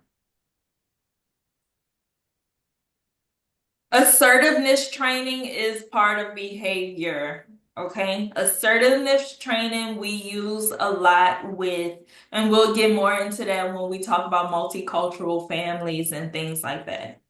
Assertiveness training is literally teaching somebody to speak up for themselves. Right. Okay, so we talked about all of that. Also, what's used in behavior therapy, we're going to use token economies. Token economies is secondary. All right, know that. The primary would be the food that they can get by giving you those tokens. You do good and you're quiet in the hallway, I give you PBIS bucks. You collect these bucks, on Friday, you get to go through my treasure box. You give me the bucks, you get something you love. That's primary. The thing you love is secondary, is the token economy. Everybody got it? Okay, Say that once again. So token economy is me having something to give you when you're doing good. You collect so many of those things, you can turn that in for a reward. The reward would be the primary reward. The secondary would be me giving you the money, because you getting the fake money so you can get that goal. You want to get that reward. You don't care about getting the cash, the thing, but like that. Okay, so let me ask on the behavior. So when we're shaping, we're reinforcing. When we're maintaining, we're doing the ability to perform. The child is able to perform. Extension, we're terminating.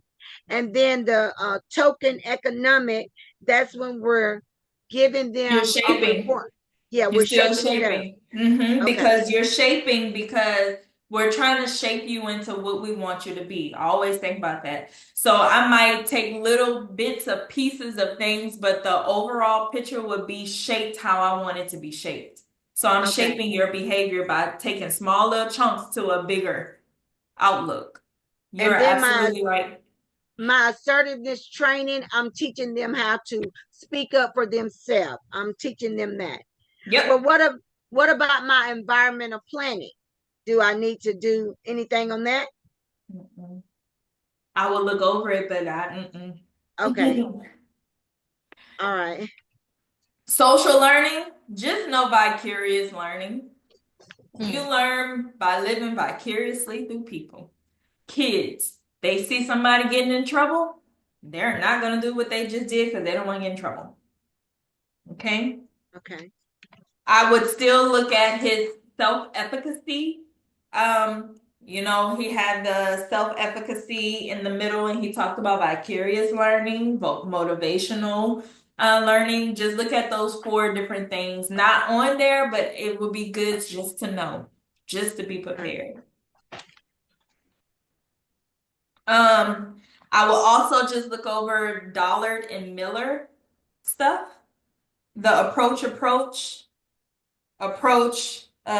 avoidance, and the avoidance, and double approach avoidance. Just look over it, just to know, to have it, because it wasn't on there, but I can see how it can be on there, and that will be in groups, and I could talk more about that.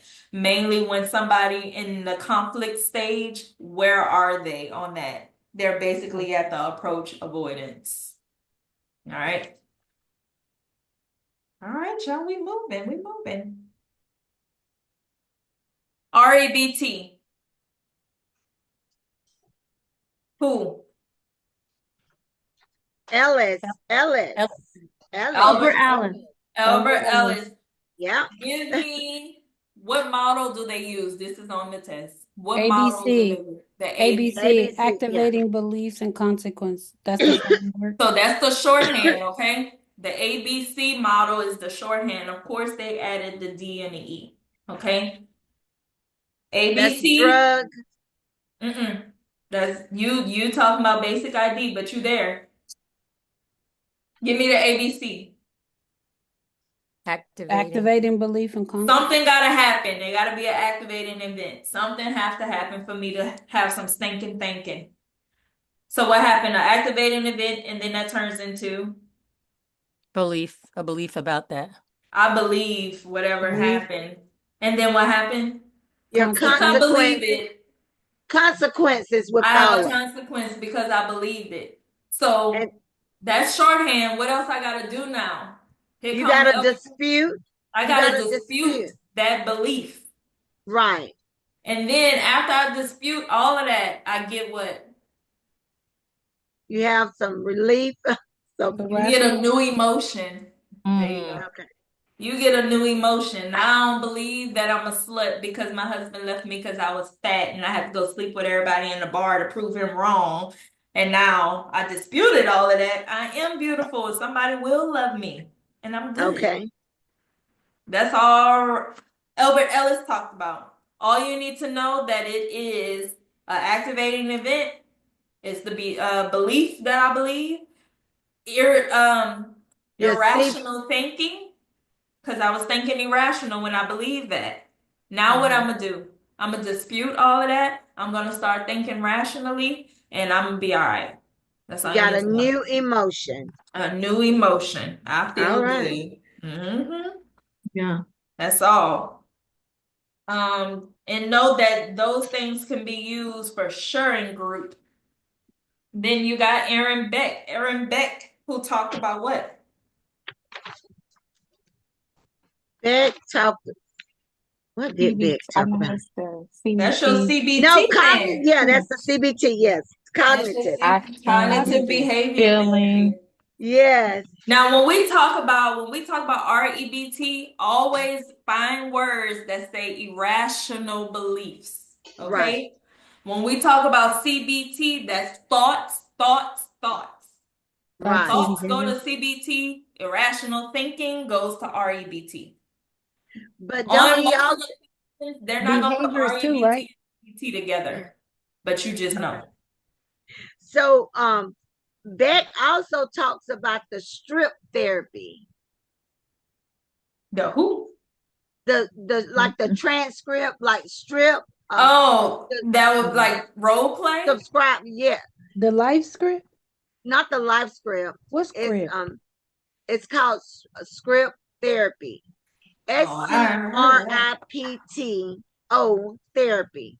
I don't know, but I know for sure Socratic questioning. Just know that. Yeah. CBT, all you just remember is thoughts, distortive thoughts, all those things, anything about thoughts, that's CBT. Anything about irrational beliefs, that's gonna be REBT. So was You know that? CBT like behaviors and stuff wasn't on like Yeah, maladaptive? CBT Oh, behavior, and think about it, yeah. because it's gonna be questions on if your client come in on depression, on the depression scale, what would you use? You would use a Beck depression scale. Yeah, scale. Okay, so you know with CBT, depression got to go under there. You know that it's a scale that's going to relate to it. And I'm telling you, it's like a question like they come in with depression, what would you use to measure it? And it was like a Beck depression, something anxiety, something phobia, and it's like no brainer, Beck depression. Okay. I hope I get So that question. I'm pretty sure y'all gonna get most. That's what I'm saying. It's like Jesus threw some stuff on there, and I'm Thank gonna you, Lord. pray on everybody in this group that you're gonna get those Jesus threw some questions on here, and just want me to Amen. do what I'm supposed to do. Thank you, And Lord. I'm telling you, everybody gonna pass. I believe it. In the name of Jesus. Amen. CBT, Amen. I thoughts, receive it. Amen. stress inoculation.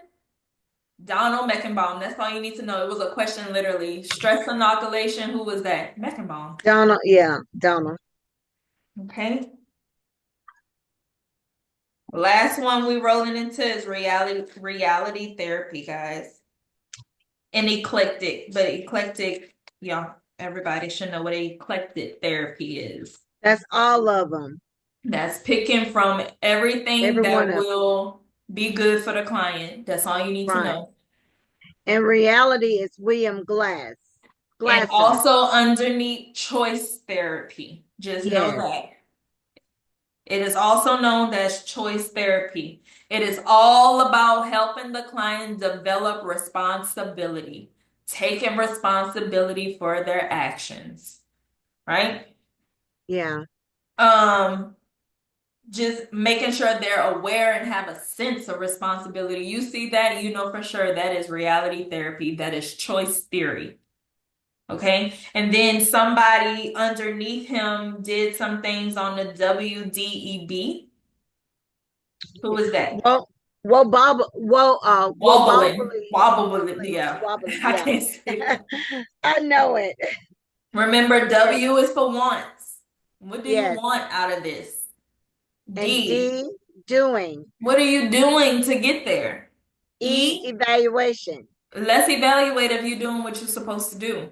And then P, planning. to see, let's plan to do what you need to do. And that goes underneath. Remember, Glasser, he had 8 steps that he was saying. Never leave your clients. Never use punishment. Always be there. Have them stick to the plan. And, just keep at it with them. It wasn't questions like you should know what each step is. It's just knowing who talked about showing somebody's sense of responsibility. William Glasser. What's the 4 forces on there? No, like knowing what was first force, second force. Yeah, yeah. I didn't wasn't. see that. I would not. I would still go over it, but I didn't see that. I did. I've been studying it. I didn't know. It's a lot of this I've been studying. Yeah, I would just be prepared for whatever. You go in there confident and you know what you know. By that third question, that anxiety go away and you just cruising through. I'm not even gonna lie. After that first break, you like, dang, I got 100 done, just 100 more.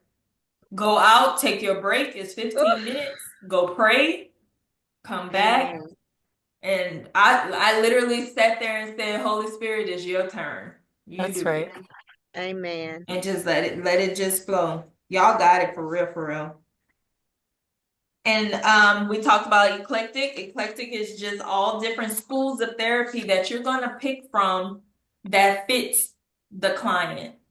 Whatever it look like you need, it look like you got a lot of trauma going on. Let me just let me do the empty chair method with you. But then I want to do a SMART goal with you for solution focus.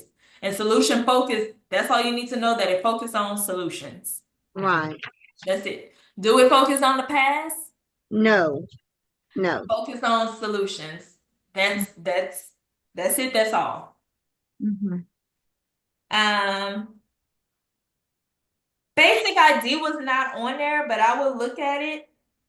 Know exactly what's in basic ID, like just the behavior, affect, sensation, imagery, cognitive, interpersonal relationship, and drug. Yeah. And know that that was by Arnold Lazarus. And he Okay. also did imprinting. Okay. And he was also over critical periods. Know that. Okay. And what is a critical period?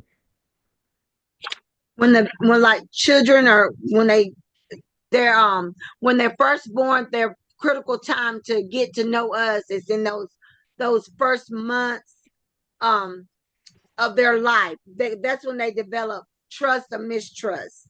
Yep. Yep. The critical periods meaning they have up until 3 to learn something, or they're not gonna get it.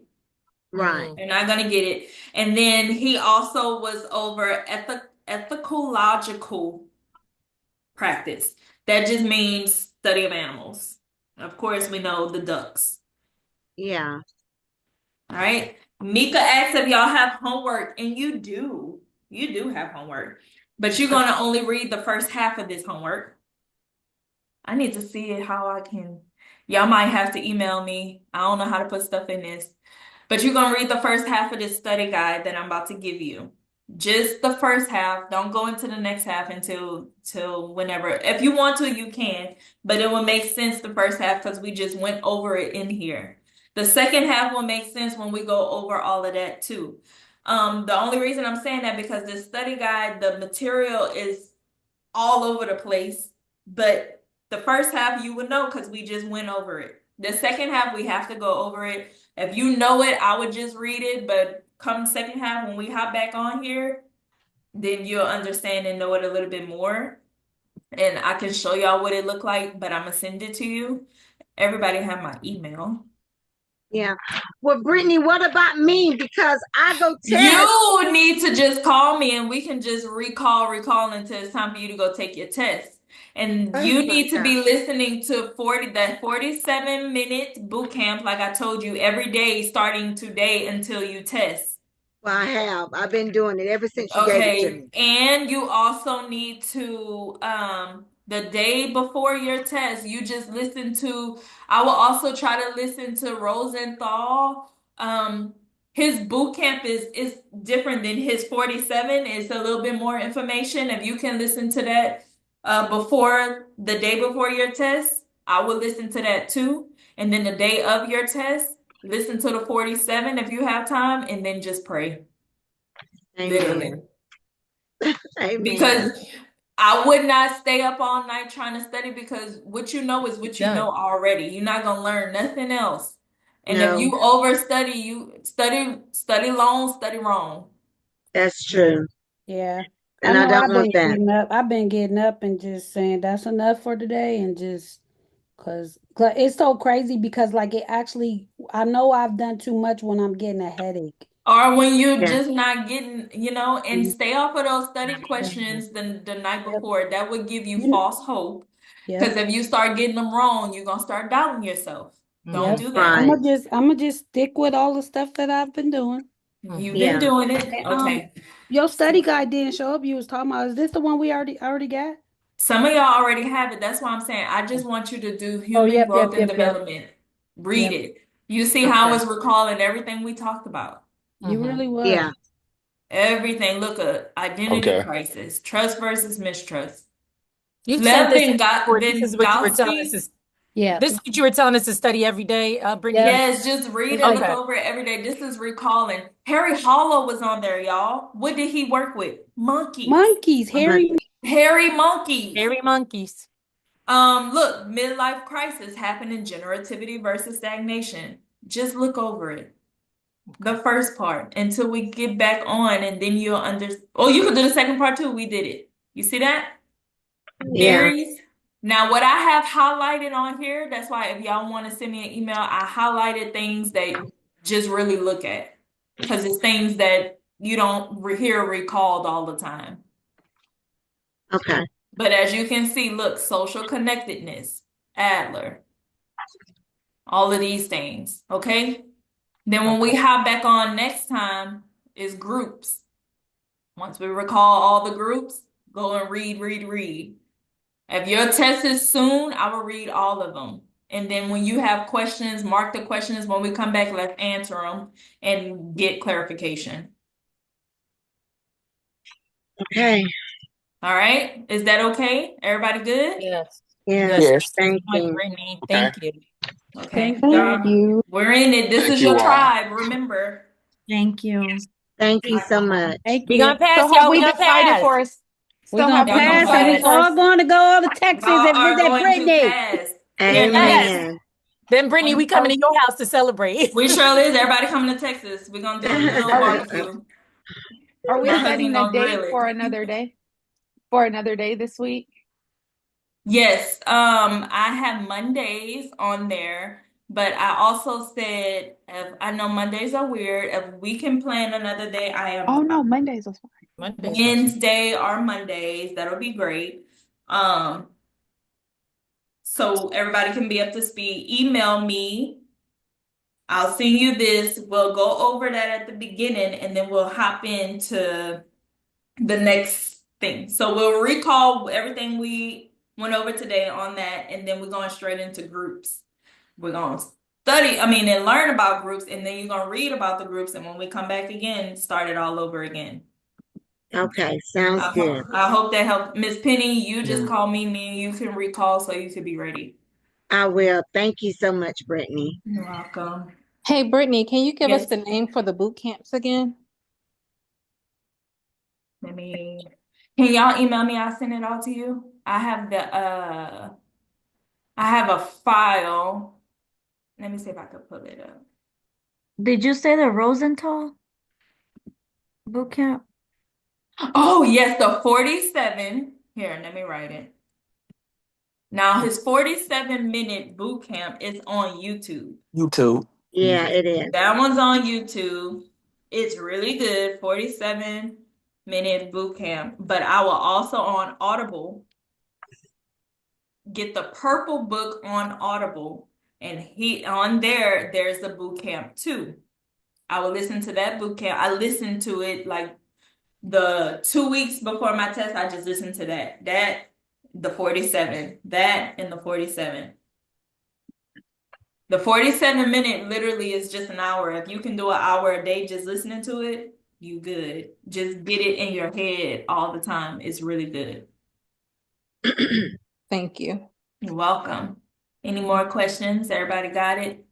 I hope Well, this I is want good. Good luck, I want everyone. to say something. I know that I probably won't see you or talk to you guys, some of y'all, but I go test April the 30th, and it's in Montgomery, and I got 4 extra hours because I did ask for accommodation for time. So I'm just gonna ask you guys just to be praying for me, regardless whether I pass it or not. I will post it and let y'all You know. will But pass. I'm Amen. believing in. I'm right behind you, Miss Penny. You gonna pass. I know And May 5th. Let's you go. made the 5th, and Yep. I'm believing and I'm believing. I'm trusting God's You gonna plan for my pass. life. Amen. And I'm And I saying got those I'm gonna pass. accommodations too. I can't wait. A private room. I'm ready. Yes. Y'all got I it. asked for I more promise. time. So When you know the information, you confident, you just go in there. You did all you could. You yes, just trust in your study process that you did it, and go in there and breathe, because anxiety will make you pick the wrong thing. You know the exactly. answer. You study. You read, and read it again, and then answer. I Okay. will. Thank you And when all. I get Monday, this was really helpful, but I'm gonna send y'all copies. I'm gonna make copies of it.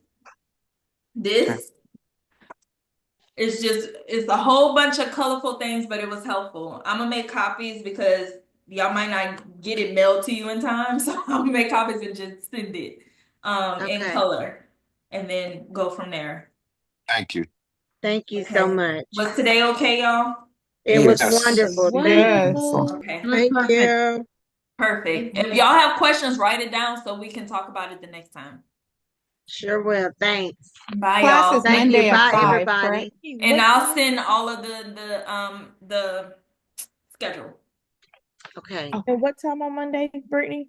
Yeah. I what I put on there, 7:30 is usually the times I like to do on weekdays because they give On people enough 8:30. time. Mm-hmm. 8:30 And Is East that Coast. PST? Okay. Oh, East Coast. Okay. so that'll be Oh, 8:30. so I'll Y'all make folks, is that. that late? Yep, I'll make it. I'll be off at Okay. So 8. my, That's Eastern Standard Time is 8:30, right? And She what's that? behind So what's Ohio, it, right? 5?